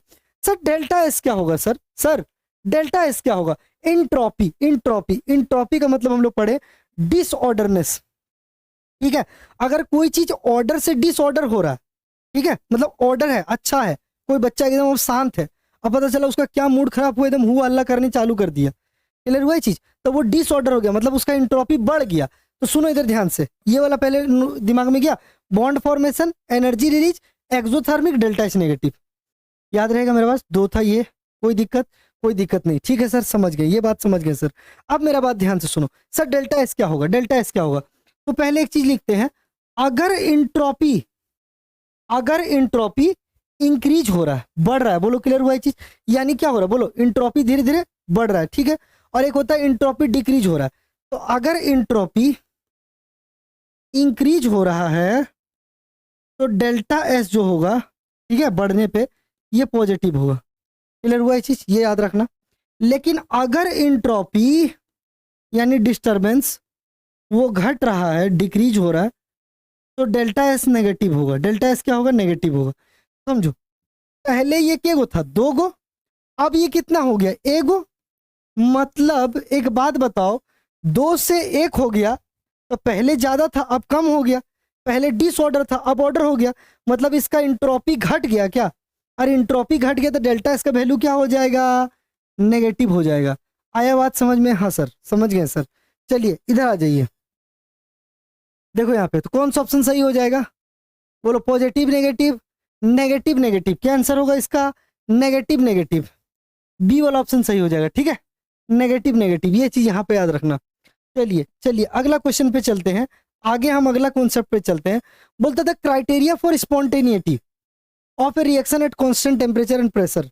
बोलता है कि क्राइटेरिया क्या होगा? तो अगर स्पॉन्टेनियस है ना बाबू, स्पॉन्टेनियस है ना, तो हमेशा याद रखना एक कंसेप्ट यहाँ लिख दे रहे हैं। अगर इससे क्वेश्चन आया, आता है आएगा, आता है आएगा, क्या है सुनो इधर ध्यान से। अगर जीरो बड़ा है डेल्टा जी से, जीरो बड़ा है डेल्टा जी से, तो उस प्रोसेस को बोलना स्पॉन्टेनियस। क्या बोलना उसको? स्पॉन्टेनियस। क्या ये बात समझ में आया? हाँ सर समझ में आ गया। क्लियर हुआ ये चीज? हाँ सर समझ में आ गया। अगर डेल्टा जी जीरो के बराबर है तो इसको बोलेंगे इक्विलिब्रियम। क्या बोलेंगे इसको? इक्विलिब्रियम। कोई दिक्कत नहीं है सर। चलिए इधर आ जाइए। लेकिन लेकिन लेकिन अगर डेल्टा जी बड़ा है जीरो से तो ये नॉन स्पॉन्टेनियस होगा। क्लियर हुआ ये चीज? तुमसे क्वेश्चन क्या पूछा? तुमसे क्वेश्चन क्या पूछा? बोला criteria for spontaneity, spontaneous. Spontaneous के लिए क्या बोले? जीरो बड़ा, जीरो बड़ा डेल्टा जी से, बस ये टिक मार देना आंख मार करके। और अगर नॉन स्पॉन्टेनियस पूछता तब डेल्टा जी बड़ा जीरो से। याद रहेगा? याद रहेगा, याद कर लो। अगर नहीं पढ़ा तो इतना याद कर लो। क्लियर हुआ ये चीज? चलिए आगे आ जाते हैं हम अगला क्वेश्चन पे। अगला क्वेश्चन जो है मेरा वो बोल रहा है कि बताइए H is equal to U plus P V. ये पहला तो इंथैल्पी का फॉर्मूला दिया हुआ है। बोल रहा है इसमें U क्या होता है? U किसको दर्शाता है? तो जो बच्चा पढ़ा होगा ऑफलाइन में उसको पता होगा U का मतलब होता है बाबू इंटरनल एनर्जी। इंटरनल एनर्जी होता। बोलो U का मतलब क्या होता है? Internal energy. क्या हो जाएगा सर? Internal energy. तो कौन सा ऑप्शन सही हो जाएगा? D number. कोई दिक्कत? D number. H is equal to U plus P V क्या रिप्रेजेंट करता है? Internal energy. ठीक है, इसको ऊपर कर देते हैं, थोड़ा सा इसको ऊपर कर देते हैं। यू क्या बताता है सर? Internal energy. बहुत सिंपल सा क्वेश्चन है, बहुत सिंपल सा क्वेश्चन है, इंटरनल एनर्जी। कोई दिक्कत नहीं है सर। चलिए आगे आ जाइए। अगला क्वेश्चन जो है मेरा यहाँ पे, अगला क्वेश्चन जो है मेरा, इधर ध्यान से देखिएगा। अगला क्वेश्चन में क्या बोल रहा है? बोल रहा है कि CaO से, ठीक है, CaCO3 से CaO और CO2 बन रहा है। ये क्वेश्चन से 100% क्वेश्चन आएगा। आज स्क्रीनशॉट ले लो। केसी का क्वेश्चन है और केपी का क्वेश्चन जो है उससे क्वेश्चन आएगा। क्लियर हुआ ये चीज? अगर आता है तो बहुत बढ़िया बात है, नहीं आता तो इधर ध्यान दो, 2 मिनट में सिखा देंगे। केपी केसी का कांस्टेंट है।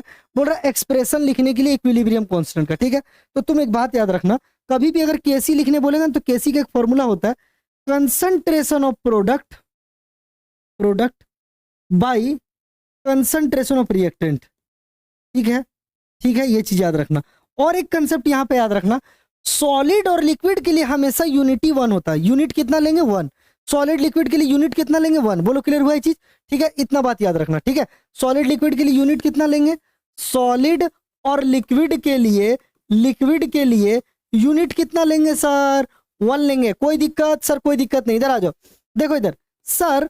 प्रोडक्ट क्या है? प्रोडक्ट क्या है? देखो प्रोडक्ट का कंसंट्रेशन में क्या होगा तुमको पता है? एरो के इस साइड वाले को क्या बोलते हैं? प्रोडक्ट बोलते हैं, प्रोडक्ट बोलते हैं। क्या ये बात समझ में आया? और जो पीछे साइड होता है उसको क्या बोलते हैं सर? इसको रिएक्टेंट बोलते हैं। क्या बोलते हैं इसको? रिएक्टेंट। तो बोलो पहले क्या लिखेंगे? कंसंट्रेशन ऑफ, इधर देखो ध्यान से, CaO, और इधर बोलो कंसंट्रेशन ऑफ CO2। यही लिखेंगे? हाँ सर यही लिखेंगे। नीचे क्या लिखेंगे? बोलो कंसंट्रेशन ऑफ CaCO3। ठीक है, यही लिखेंगे।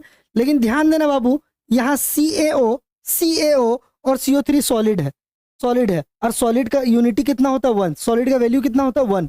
ये चीज याद रखना। तो बोलो ये 1 है तो यहाँ ये कट के 1 हो गया, ये कट के 1 हो गया। मतलब यहाँ Kc किसके बराबर हो गया? Kc किससे बराबर हो गया? कंसंट्रेशन ऑफ CO2 के बराबर। ठीक है, ये चीज याद रखना। तो सर कौन सा ऑप्शन सही हो जाएगा? ये होगा? नहीं होगा। बी होगा? नहीं होगा। सी होगा? नहीं होगा। डी हो जाएगा। याद रहेगा ये चीज, ठीक है। इस तरह का बहुत क्वेश्चन करवाएंगे, अब बस चैनल के साथ अच्छे से जुड़े हुए रहिएगा। चलिए आगे बढ़ते हैं अगला क्वेश्चन पे। अगला क्वेश्चन पे अगर हम बात करेंगे, बोलता है कि कॉन्जुगेट एसिड, ये कंसेप्ट समझो। बोलता है the conjugate acid of H2O, इससे भी एक 100% क्वेश्चन रहेगा, मतलब रहेगा एक क्वेश्चन। सर कॉन्जुगेट एसिड कभी भी बोलेगा तो हम हिंदी में बताए थे H+ जोड़ देना, हिंदी में याद रहेगा मेरा बात, H+ जोड़ देना, मतलब जो भी चीज यहां दिया रहेगा, जो भी चीज यहां दे रहेगा उसमें H+ जोड़ देना। तो अगर H2O है, इसमें क्या करना है H+, अगर कॉन्जुगेट एसिड बोला H+ जोड़ देना, बोलो इतना बात याद रहेगा। तो H+ जोड़ दिए तो क्या हो जाएगा H3O और एक प्लस चार्ज, मेरा इतना बात याद रहेगा। कोई बहुत बड़ा ये तोप नहीं है, सिंपल सा चीज, कॉन्जुगेट एसिड बोलेगा H+ जोड़ देना, ये हो जाएगा H3O पॉजिटिव। क्या ये बात समझ में आया? तो सर इसका आंसर क्या हो जाएगा? सी नंबर। क्या आंसर हो जाएगा इसका? सी नंबर, ठीक है। ये चीज यहाँ पे याद रखना, ये चीज यहाँ पे याद रखना। चलिए आगे बात करते हैं यहाँ पे अगला क्वेश्चन पे। अगला क्वेश्चन जो यहाँ पे बोल रहा है, ध्यान से सुनिएगा, अगला क्वेश्चन जो बोल रहा है, सॉरी यहाँ इंग्लिश वाला ध्यान से देखो, देखो इधर बोल रहा है describe the effect of addition of H2 on equilibrium of the reaction, ठीक है। बोलता है H2 को अगर ऐड करेंगे तो क्या होगा? तो इधर देखो, H2 को किधर ऐड कर रहे हैं? अरे रिएक्टेंट के साइड ऐड कर रहे हैं क्या? H2 को किधर ऐड कर रहे हैं? रिएक्टेंट के साइड। तो मतलब ये रिएक्शन में अगर H2 ऐड किए तो ये रिएक्शन आगे बढ़ेगा ना, और ये फॉरवर्ड जाएगा ना, फॉरवर्ड जाएगा ना। अगर रिएक्टेंट में कुछ जोड़ रहे हैं तो ये आगे की ओर प्रोसीड करेगा, सीधा सा बात, कोई बहुत बड़ा बात नहीं। तो बोल रहे reaction will proceed in the direction of reactant. अरे भाई जब रिएक्टेंट साइड जोड़ रहा है तो इधर थोड़ी ना आएगा, आगे जाएगा। नो इफेक्ट ऑन इक्विलिब्रियम, ये नहीं होगा। Reaction will proceed in the direction of product, हाँ आगे बढ़ेगा, किधर जाएगा? प्रोडक्ट की ओर। आगे बढ़ेगा, किधर जाएगा? प्रोडक्ट, रिएक्टेंट से प्रोडक्ट की ओर। चलिए ये चीज क्लियर हुआ, ठीक है, ये चीज यहाँ पे याद रखिएगा। चलिए अगला क्वेश्चन जो आपका पूछा है, अगला क्वेश्चन जो पूछा है, बोलता है H2SO4 में यहाँ जो सल्फर है इसका ऑक्सीडेशन स्टेट क्या होगा? इसका ऑक्सीडेशन स्टेट क्या होगा? तो मेरा एक बात याद रखना बाबू, देखो हाइड्रोजन का ऑक्सीडेशन स्टेट होता है +1, लिख देते हैं यहाँ ऑक्सीडेशन स्टेट, या फिर इसी को ऑक्सीडेशन नंबर भी बोलते हैं। हाइड्रोजन का ऑक्सीडेशन स्टेट जो होता है वो होता है +1। बोलो कितना होता है? +1। कोई दिक्कत नहीं है सर। सल्फर का निकालने बोला, उसका X मान लेते हैं। और बोलो ऑक्सीजन का ऑक्सीडेशन स्टेट होता है -2। बोलो इतना बात याद रहेगा, इतना बात याद रहेगा, आराम से याद रहेगा। देखो यार यहाँ पे सबसे पहले क्या करेंगे, हाइड्रोजन का कितना होता है 1, के गो हाइड्रोजन है 2 गो, तो 1 × 2, कोई दिक्कत इसमें। बोलो उसके बाद प्लस का साइन, सल्फर का X, बोलो ऑक्सीजन का कितना? प्लस का साइन देखे सर -2, और के गो है देखो तो यहाँ 4 गो है क्या, तब -2 × 4 कर देंगे। बोलो ये चीज क्लियर हुआ, ठीक है, ये चीज यहाँ पे याद रखेगा। अब बोलो इधर = ओवरऑल कोई चार्ज है, ऊपर कोई चार्ज है नहीं है, तो ये 0 हो जाएगा। अब ध्यान से सुनो, तो ये हो जाएगा 2 + x, 4 दूना -8 = 0। अब ध्यान से मेरा बात सुनो, ध्यान से मेरा बात सुनना। यहाँ पे देखो इधर, यहाँ +2 है, यहाँ -8 है, तो बोलो -8 में 2 चला जाएगा तो क्या x = -6 = 0 हो जाएगा क्या? हाँ सर समझ में आ गया। अब बोलो यहाँ से ये -6 है तो उधर जाएगा तो कितना हो जाएगा? +6 हो जाएगा। तो बोलो x का वैल्यू कितना आ गया? +6। x किसको माने थे? सल्फर को, तो सल्फर का ऑक्सीडेशन स्टेट कितना हो जाएगा? +6 हो जाएगा। बोलो ये बात समझ में आया, क्लियर हुआ ये चीज? तो ये पहले याद रखना किसका क्या ऑक्सीडेशन नंबर होता है। तो याद रखना हाइड्रोजन का +1, ऑक्सीजन का -2, और इस तरह से हम करके अपना बना सकते हैं। ठीक है, ठीक है, चलिए आगे बढ़ते हैं। अगला क्वेश्चन जो पूछा है इसमें से बोल रहा है कि following species does not show disproportionation reaction. Sir पहले एक बात बताइए, ये डिस्प्रोपोर्शनेशन रिएक्शन क्या होता है? डिस्प्रोपोर्शनेशन रिएक्शन क्या होता है? जो ऑफलाइन में पढ़ा था उसको हम बताए थे। बाबू एक बार रिपीट करने की कोशिश करना, आप कहीं भी पढ़े एक जरा बताइए तो। डिस्प्रोपोर्शनेशन रिएक्शन क्या होता है? जब एक ही कंपाउंड ऑक्सीडेशन भी करेगा और रिडक्शन भी करेगा, उसको बोलेंगे डिस्प्रोपोर्शनेशन रिएक्शन। डिस्प्रोपोर्शनेशन रिएक्शन, यही नाम है इसका। तो देखो इधर हम इसको लिख के यहाँ पे ले आए, ध्यान से समझो। डिस्प्रोपोर्शनेशन रिएक्शन क्या होता है? तो सर ये एक ऐसा रिडॉक्स रिएक्शन होता है जिसमें एक एलिमेंट का ही ऑक्सीडेशन भी होता है और रिडक्शन भी होता है। बोलो ये याद रहेगा, ये होता है डिस्प्रोपोर्शनेशन रिडॉक्स रिएक्शन, यही होता है। अब ध्यान से समझो, इनमें से कौन सा मेरा, ठीक है, नहीं करेगा डिस्प्रोपोर्शनेशन रिएक्शन। तो याद रखना कौन वाला नहीं करेगा? तो देखो इधर हम बता रहे ClO4 माइनस वाला, ये याद रखना, ये एक्सेप्शन है, ये क्या बोलते हैं उसको, एक्सेप्शन है, ये एक्सेप्शन है, ये याद रखिएगा दिमाग में अच्छे से, ध्यान से सुनो क्यों नहीं करता है। तो देखो ClO4 माइनस यही है, Cl का बोलो अगर हम मानते हैं x इसका कितना माने, इसका माने सर -2 ऑक्सीजन का इंटू 4 इज इक्वल टू -1, ठीक है, ध्यान से सुनो। तो x इज इक्वल टू यहाँ से क्या हो जाएगा, एक सेकंड, यहाँ से क्या हो जाएगा, 4 दूना 8 plus minus minus 8 is equal to -1। अब बोलो ये उधर जाएगा तो क्या हो जाएगा, x is equal to -1 plus 8, तो यहाँ से ये +7 आ जाएगा क्या, हाँ सर, x का वैल्यू कितना आ जाएगा +7। तो अब समझो जो क्लोरीन का मैक्सिमम ऑक्सीडेशन स्टेट होता है, ज्यादा से ज्यादा जो हो सकता है, हाईएस्ट जो हो सकता है वो +7 होगा, उससे ज्यादा नहीं होगा। मैक्सिमम ऑक्सीडेशन स्टेट कितना होगा +7, मतलब ये ऑक्सीडाइज करेगा भी तो मैक्सिमम कितना जाएगा +7, उससे ज्यादा नहीं जा सकता। और डिसप्रोपोर्शनेशन क्या है, जिसमें ऑक्सीडेशन और रिडक्शन दोनों होना चाहिए, तो इसमें तो लिमिट आ गया कि 7 से ज्यादा कर ही नहीं सकता, 8 पे तो जा ही नहीं सकता। बोलो क्लियर हुआ ये चीज, तो ये चीज यहाँ पे याद रखना, यानी ClO4 जो माइनस है, ये जिसको हम लोग बोलते हैं पर क्लोरेट आयन बोलते हैं, ठीक है। तो ये जो होता है मेरा, इसका जो हाईएस्ट ऑक्सीडेशन स्टेट होता है मेरा, हाईएस्ट ऑक्सीडेशन स्टेट होता है क्लोरीन के लिए, वो चीज यहाँ पे याद रखेंगे, वो है +7, इससे ज्यादा नहीं कर पाएगा, इसीलिए ये डिसप्रोपोर्शनेशन रिडॉक्स रिएक्शन नहीं शो करता है, ठीक है। तुम इसको अच्छे से याद रख लेना। चलिए इधर आ जाइए, अगला क्वेश्चन जो यहाँ पे हमसे पूछ रहा है, बोल रहा है कि total number of sigma and pi bond in benzene. सुनो, जिसको नहीं मालूम बता दे रहे हैं, अगर कार्बन कार्बन के बीच सिंगल बॉन्ड है, सिंगल मतलब एक बॉन्ड है, तो यहाँ एक सिग्मा, अगर डबल बॉन्ड है तो इसमें एक सिग्मा और एक पाई। बोलो क्लियर हुआ ये चीज। अगर कार्बन कार्बन के बीच ट्रिपल बॉन्ड है तो इसमें एक सिग्मा 2 पाई। बोलो क्लियर हुआ ये चीज। कुल मिलाकर सिंगल बॉन्ड को छोड़ के जो बाकी बॉन्ड होगा, सिंगल बॉन्ड को छोड़ के जो बाकी बॉन्ड होगा वो पाई बॉन्ड होता है। ध्यान से मेरा बात सुनना, बेंजीन, बेंजीन ये है बेंजीन, बेंजीन का स्ट्रक्चर यही बनता है ना, हाँ सर यही बनता है। अब ध्यान से मेरा बात सुनो, ध्यान से मेरा बात सुनो, इधर देखो, सिंगल बॉन्ड को छोड़ के जो बाकी बॉन्ड होगा वो पाई बॉन्ड होगा, तो यहाँ बाकी बॉन्ड के नजर आ रहा है, 1 गो 2 गो और 3 गो, यानी के गो पाई, 3 पाई, 3 पाई। बोलो क्लियर हुआ ये चीज। तो सीधा सा बात बोल रहा है कि सिग्मा कितना पाई कितना, तो पाई 3, 3 पाई, कितना पाई 3 पाई। देखो सिग्मा 6 नहीं होगा, 12 6 नहीं होगा, 12 3, अब बोलो यहाँ क्या लिखा है 3 3, ठीक है। तो देखो इधर 12 सिग्मा कितना 12, तो देखो इधर गिनो, सिग्मा एक एक यहाँ पे हाइड्रोजन भी लगा होता है इसके साथ, तो सिग्मा गिन के बता देते, इधर देखना, इधर देखो, तो बोलो 6 हाइड्रोजन के लिए 6 सिग्मा, सबके बीच सिंगल बॉन्ड है, और यहाँ पे कार्बन कार्बन का 1 2 3 4 5 6, यानी कि 6 सिग्मा, सॉरी 12 सिग्मा 3 पाई, 3 नंबर सही हो जाएगा। क्लियर हुआ ये चीज, ये चीज याद रखना, ठीक है। कोई दिक्कत, कोई दिक्कत, कोई दिक्कत नहीं। चलिए इधर आ जाइए। अब चलिए अगला क्वेश्चन पे अगर चलेंगे, बोलता है कि hybridization of C in CH2 double bond हो, ठीक है। तो एक बात सुनो, अगर कार्बन किसी के साथ सिर्फ सिंगल बॉन्ड बनाए, कार्बन अगर सिर्फ सिंगल बॉन्ड बनाए, तो हाइब्रिडाइजेशन हमेशा उसका क्या याद रखेगा, sp3। बोलो क्लियर हुआ चीज, ठीक है, कोई दिक्कत नहीं।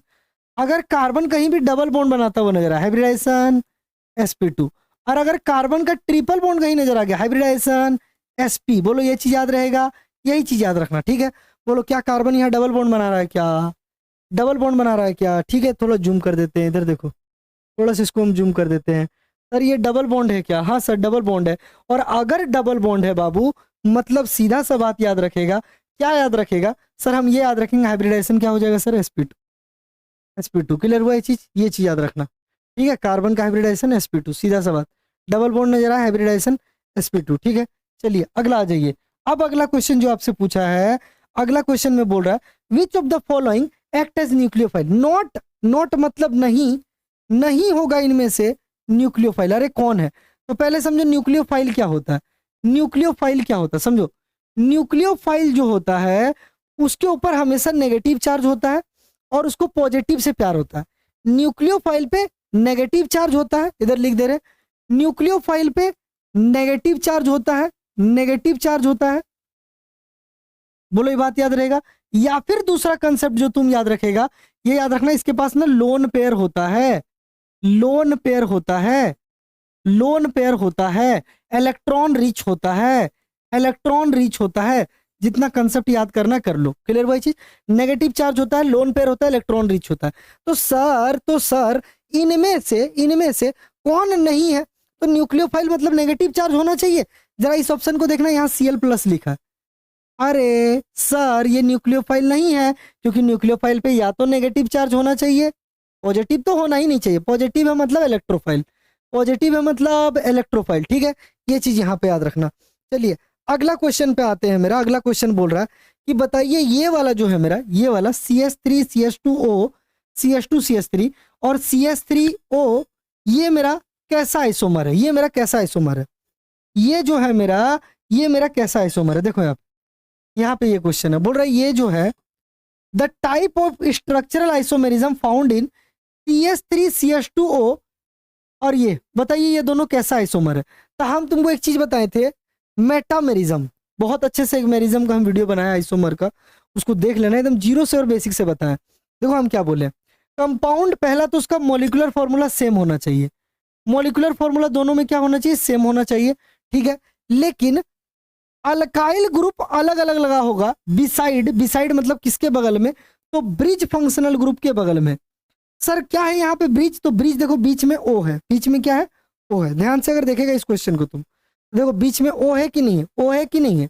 और इसके इधर देखो, इधर के को कार्बन है, 2 गो। देखो इधर के को कार्बन है, CH2 CH3, यही है। ध्यान से देख लो रे बाबू, CH2 CH3 यही है तुम्हारा ऊपर वाला क्वेश्चन। और दूसरा वाला अगर देखेगा तो उसमें है CH3O CH2 CH3। यही क्वेश्चन है क्या? यही क्वेश्चन है क्या? ध्यान से सुनो, ब्रिज फंक्शनल ग्रुप के दोनों साइड अलग अलग अल्काइल ग्रुप लगा होगा। बोलो क्लियर भाई चीज? तो देखो यहाँ अगर हम बात करेंगे, एक सेकंड, यहाँ अगर हम बात करेंगे तो देखो यहाँ लेफ्ट साइड में कंपेयर करना उसके कंपेरिजन में, यहाँ लेफ्ट साइड में क्या गो अल्काइल ग्रुप लगा है? 2 गो। मतलब यहाँ दो कार्बन है क्या? मतलब यहाँ इथाइल है क्या? हाँ सर। लेकिन यहाँ गौर करो, यहाँ एक कार्बन है क्या? ये मिथाइल है क्या? हाँ सर। तो ये इथाइल है, यहाँ लेफ्ट पे क्या है? मिथाइल है। बोलो क्लियर हुआ ये चीज? इधर आ जाओ, राइट साइड में इधर 2 कार्बन है। हाँ सर। इधर क्या है? बोलो इथाइल। और इधर क्या है? इधर क्या? बोलो, अरे सर इधर ना सर प्रोपाइल है। क्या है ये? प्रोपाइल है। बोलो क्लियर हुआ ये चीज? तो इधर इथाइल, उधर प्रोपाइल। अब तुमसे यहाँ पे बोला जाएगा कि बताइए ये कैसा आइसोमर है? मेटामर है। क्या है ये? मेटामर। ब्रिज फंक्शनल ग्रुप के दोनों साइड अगर अल्काइल ग्रुप अलग अलग लगा होगा तो मेटामर। क्लियर हुआ ये चीज? दोनों क्या है? मेटामर है। ठीक है, तो ये चीज यहाँ पे याद रखना। इस पे एक वीडियो बहुत मेहनत से बनाया है, एक बार देख लेना, सारा कंसेप्ट क्लियर हो जाएगा। चलिए अगला क्वेश्चन जो आपका यहाँ पे पूछा है, बोल रहा है कि the substituent that can not be classified as electron withdrawing group, इनमें से कौन नहीं है? देखो इधर सुनो, कौन नहीं है इलेक्ट्रॉन विड्रॉइंग ग्रुप? तो ध्यान से सुनो मेरा बात, ये जो होता है ना, ये +R, यानी जो R है, R मतलब अल्काइल ग्रुप, R का मतलब अल्काइल ग्रुप। याद रखो ये मेरा बात, अल्काइल ग्रुप जो होता है ना, ये +I शो करता है। +I मतलब ये EDG है, EDG। ये इलेक्ट्रॉन डोनेटिंग है, इलेक्ट्रॉन देने वाले में से, इलेक्ट्रॉन लेने वाले में से नहीं है। बोलो क्लियर हुआ ये चीज? याद रखना, अल्काइल ग्रुप +I शो करता है, EDG इलेक्ट्रॉन देने वाला है। ठीक है, तो ये बात याद रखना। क्या आंसर हो जाएगा इसका? बी आंसर हो जाएगा। चलिए हो गया यहाँ तक। चलिए आगे देखते हैं। यहाँ पे अगला क्वेश्चन जो यहाँ पे पूछ रहा है कि यहाँ जो ये दिया हुआ इसमें तुमसे यही चीज पूछा जा रहा है कि बताइए यहाँ क्या होगा। तो याद करो, ये यहाँ पे अल्कीन है क्या? और अल्कीन के साथ बाबू HBr जुड़ रहा है क्या? किसी को मार्कोवनिक याद होगा तो अच्छे से दिमाग लगा लेना। अरे मार्कोवनिक याद होगा तो अच्छे से लगा लेना। मार्कोवनिक क्या बोला था? तो सर मार्कोवनिक बोला था कि H वहां जाएगा जहां नंबर ऑफ हाइड्रोजन ज्यादा होगा। मार्कोवनिक क्या बोला था? मार्कोवनिक एक नियम दिया था कि H वहां जाता है जहां नंबर ऑफ हाइड्रोजन ज्यादा होगा। तो सर पता है सर, ये H यहां जाके लगेगा क्या? बिल्कुल यहां जाके लगेगा। अरे Br यहां जाके लगेगा क्या? बिल्कुल यहां जाके लगेगा। तो सर ये मेरा क्या बन के तैयार होगा? ध्यान से देखना, CS3, सॉरी एक सेकंड, रेड में ही कर देते हैं इसको। इधर देखो क्या हो जाएगा सर? CS3। बोलो इधर, यहाँ CH, इसके साथ क्या लग जाएगा Br। अब बोलो यहाँ पे CH2 के साथ क्या लग जाएगा H। क्लियर हुआ ये चीज। तो ये अगर जोड़ देंगे H इसमें तो एक तरह से ये तो CH3 ही हो जाएगा, ठीक है। जोड़ देंगे क्या हो जाएगा CH3 हो जाएगा, बस यही चीज बनेगा, यही चीज बनेगा। बोलो क्लियर हुआ ये चीज। सर इसका नाम क्या होगा सर, ध्यान से सुनो, नोमेनक्लेचर पर भी वीडियो बहुत अच्छे से बना है, उसको भी देख लेना। बोलो यहाँ क्या 2 नंबर पे Br लगा है क्या, तो ये हो जाएगा 2 ब्रोमो, 2 ब्रोमो। बोलो क्लियर हुआ ये चीज। और 3 कार्बन के लिए क्या, प्रोपेन, प्रोपेन। क्या आंसर हो जाएगा 2 ब्रोमो प्रोपेन आंसर हो जाएगा। क्या आंसर हो जाएगा 2 ब्रोमो प्रोपेन इसका आंसर हो जाएगा। मार्कोवनिक रूल है, कॉपी पलटा लीजिए जरा सा, आप कहीं भी पढ़े हैं, ठीक है। तो क्या हो जाएगा सर 2 ब्रोमो प्रोपेन। क्लियर हुआ ये चीज, हाँ बिल्कुल समझ में आ गया, ठीक है। देखो बाबू, जो भी अपना 11th खराब किया है किसी भी रीजन से और 12th नहीं खराब करना चाहता है, 12th में बहुत कम समय है, बहुत कम समय है। मार्च से शुरू होगा, दिसंबर में कोर्स कंप्लीट हो जाएगा, समय का पता नहीं चलेगा, हम पहले बता दे रहे हैं। 12th में अगर समय नहीं बर्बाद करना, पहला तो हम लोग का जो कोर्स है वहां जाके तुम कर सकता है, या फिर दूसरा तुम हमसे ऑफलाइन आके पढ़ सकता है धनबाद में। अगर तुम धनबाद में और कहीं इधर उधर भटक रहा है तो आप ऑफलाइन में हमसे धनबाद में आके पढ़ सकते हैं। सर धनबाद में कहाँ कहाँ पढ़ सकते हैं, तो धनबाद में या तो तुम स्टील गेट आ सकता है बाबू, स्टील गेट आ सकता है, या फिर तुम बस स्टैंड आ सकता है, बस स्टैंड आ सकता है। ये 2 जगह तुम आ सकता है, यहाँ हम जैक बोर्ड का पढ़ाई कराते हैं, ठीक है। और ये चीज़ यहाँ, ये 2 जगह पे तुम आ सकते हो। सर कॉन्टेक्ट कैसे करेंगे, तो आप यहाँ हमको मैसेज कर सकते हैं Akash KR.1702, यहाँ तुम मेरा इंस्टाग्राम आईडी है, आप यहाँ इंस्टा में हमको बता सकते हैं, यहाँ पे, ठीक है। यहाँ पे तुम हमको मैसेज कर सकता है इंस्टाग्राम आईडी पे कि सर यहाँ पे आप मैसेज कर दीजिएगा, हम यहाँ पे आपको बता देंगे Akash KR.1702 कि स्टील गेट और बस स्टैंड में कहाँ पे आना है, ठीक है। चलिए इधर आ जाइए, इधर आ जाइए, आगे बात करेंगे। तो आगे यहाँ पे क्या बोल रहा है, इधर सुनो, आगे यहाँ पे क्या बोल रहा है कि एक second, addition of water to ethyne in presence of mercuric sulphate and dilute sulphuric acid, ठीक है। इन दोनों के प्रेजेंस में हमको क्या करना, पानी जोड़ना। सीधा सा बात, मेरा बात सुनो, ये रिएक्शन कैसा होता है, ये रिएक्शन कैसा होता है, इधर ध्यान से देना, हम लिख दे रहे हैं अच्छे से फिर से। देखो CH ट्रिपल बॉन्ड CH, और इसमें अगर हम पानी जोड़ रहे हैं, क्या जोड़ रहे हैं हम, पानी, तो इसमें 2 बार पानी जोड़ते हैं। अगर ट्रिपल बॉन्ड है तो जो भी चीज करेंगे 2 बार करेंगे। तो बोलो ये पहला तोड़ेंगे, पानी किस में टूटेगा, H+ और OH- में, ठीक है। तो पहला चीज याद रखना, क्योंकि यहाँ ये सिमेट्रिकल केस है, मतलब ट्रिपल बॉन्ड के दोनों साइड नंबर ऑफ कार्बन बराबर है, तो किसी को भी H दे देना और किसी को भी OH दे देना, कोई इससे ज्यादा फर्क नहीं पड़ेगा, कोई इससे ज्यादा फर्क नहीं पड़ेगा। बोलो क्लियर हुआ ये चीज। तो देखिए ये वाला कैसा जुड़ जाएगा, ये वाला कैसा जुड़ जाएगा, सर ये जुड़ जाएगा CH डबल बॉन्ड, एक बॉन्ड तो टूट जाएगा क्योंकि वहां जाके जुड़ेगा H। अब बोलो यहाँ क्या जुड़ेगा जाके, सर OH। क्या ये बात समझ में आया, क्लियर हुआ ये चीज।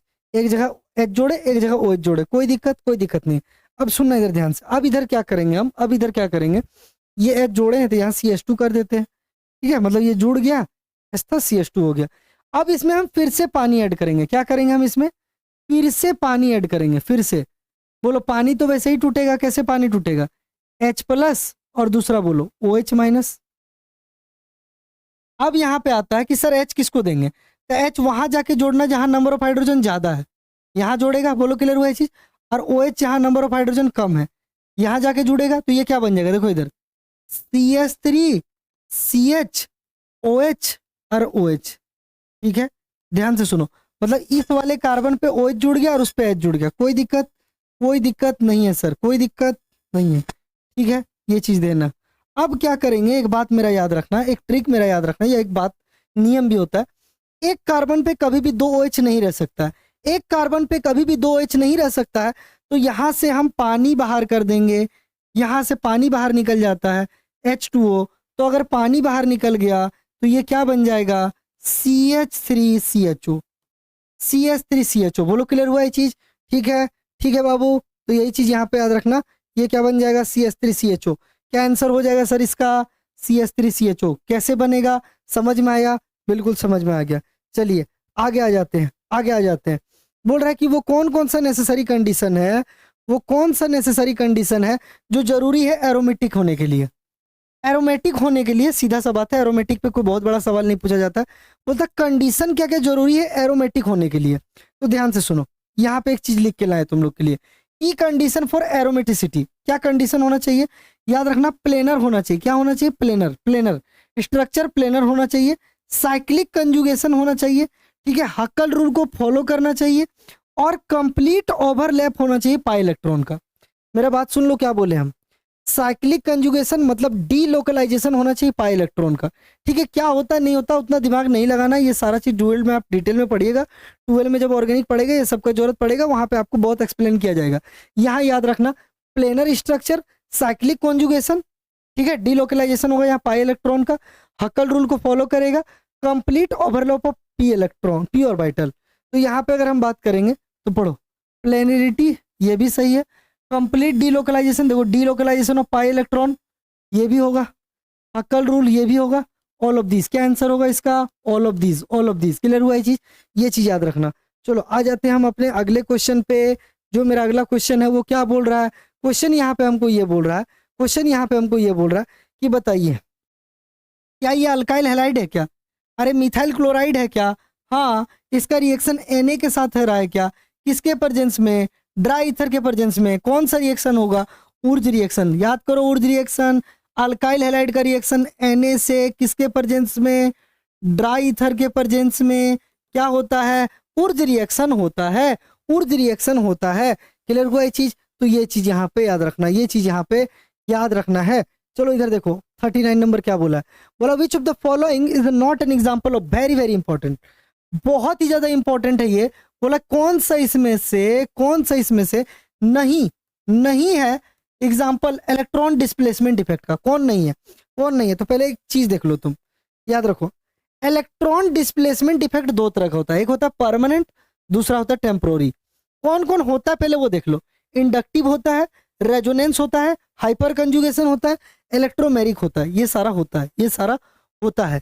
तो देखो इधर ऑप्शन पढ़ो, बोलो कौन नहीं होता है, तो इंडक्टिव होता है कि नहीं होता है, हाँ सर इंडक्टिव होता है, रेजोनेंस वाला भी होता है, हाइपर कंजुगेशन भी होता है, कौन नहीं होता है, डिस्टिलेशन नहीं होता। तो तुम याद रख लो कौन कौन होता है, इलेक्ट्रॉन डिस्प्लेसमेंट इफेक्ट कौन कौन होता है, ये होता है इलेक्ट्रोमेरिक, चार याद रखना, कौन नहीं होता, डिस्टिलेशन नहीं होता, ठीक है। क्लियर हो गया ये चीज। लास्ट क्वेश्चन पे चलते हैं मेरा, लास्ट क्वेश्चन पे चलते हैं मेरा, ये क्वेश्चन को अच्छे से देखना बाबू, ये आएगा एग्जाम में, ये आएगा एग्जाम में। देखो इस तरह का क्वेश्चन दिया है CH3CH2OH और यहाँ पे एरो पे लिखा है कंसंट्रेटेड H2SO4। याद रखना अगर कभी भी कंसंट्रेटेड H2SO4 है, ये होता है डिहाइड्रेशन ऑफ अल्कोहल। क्या होता है, डिहाइड्रेशन ऑफ अल्कोहल, मतलब पानी निकाल देंगे, पानी निकाल देंगे। देखो इधर पानी कैसे निकालेंगे, इधर सुनना, देखो OH जिस कार्बन से जुड़ा है इसको बोलेंगे अल्फा कार्बन, और ये जो कार्बन है ये है मेरा बीटा कार्बन। बोलो क्लियर हुआ ये चीज, हमेशा याद रखना अल्फा से OH निकाल देंगे, अल्फा से क्या निकालेंगे, तो याद रखना अल्फा कार्बन से OH हटा देंगे, OH हटा देंगे। क्लियर हुआ ये चीज, और बीटा से क्या करेंगे H। तो देखो यहाँ पे 3 H है तो एक को ऐसे नीचे रह जाता है, तो यहाँ 2 हो जाएगा। क्लियर हुआ ये चीज, बीटा से क्या निकाल देंगे, H निकाल देंगे। क्लियर हुआ ये चीज, तो बीटा से H, वहां से OH, बीटा कार्बन से H हटा देंगे, ठीक है, और ये दोनों मिलके क्या बन जाएगा, H2O बन जाएगा। याद रखना OH जिस कार्बन से जुड़ा हुआ अल्फा कार्बन, उससे जुड़ा carbon beta carbon, alpha carbon से OH हटा देंगे, बीटा से H हटा देंगे, अल्फा बीटा में डबल बॉन्ड, तो ये हो जाएगा CH2 डबल बॉन्ड CH2, ठीक है, इथीन बनेगा। क्या बनेगा, इथीन। यानी इसका फॉर्मूला देखने जाएंगे तो क्या होगा, C2H4। कौन सा ऑप्शन सही हो जाएगा, पहला वाला ही सही हो जाएगा, C2H4, C2H4, ठीक है। उम्मीद है समझ में आ गया होगा। इसको अच्छे से एक दो बार कर लेना बाबू, अच्छे से एक दो बार कर लेना। 10 से 12-15 क्वेश्चन तुमको direct same to same exam में मिल जाएगा, ठीक है। अभी आपको हम और भी सेट कराने वाले हैं, मॉडल पेपर वगैरह का, प्रीवियस ईयर का, और फिर हम अपना क्वेश्चंस करवाएंगे। हम मेरा क्वेश्चन जो रहेगा वो ज़्यादा समझ में आएगा क्योंकि उसमें कंसेप्ट बहुत ज़्यादा डिटेल में हम बताएंगे, ठीक है। तो यही चीज़ था आपका। चलो आज के लिए इतना ही, बहुत बहुत धन्यवाद।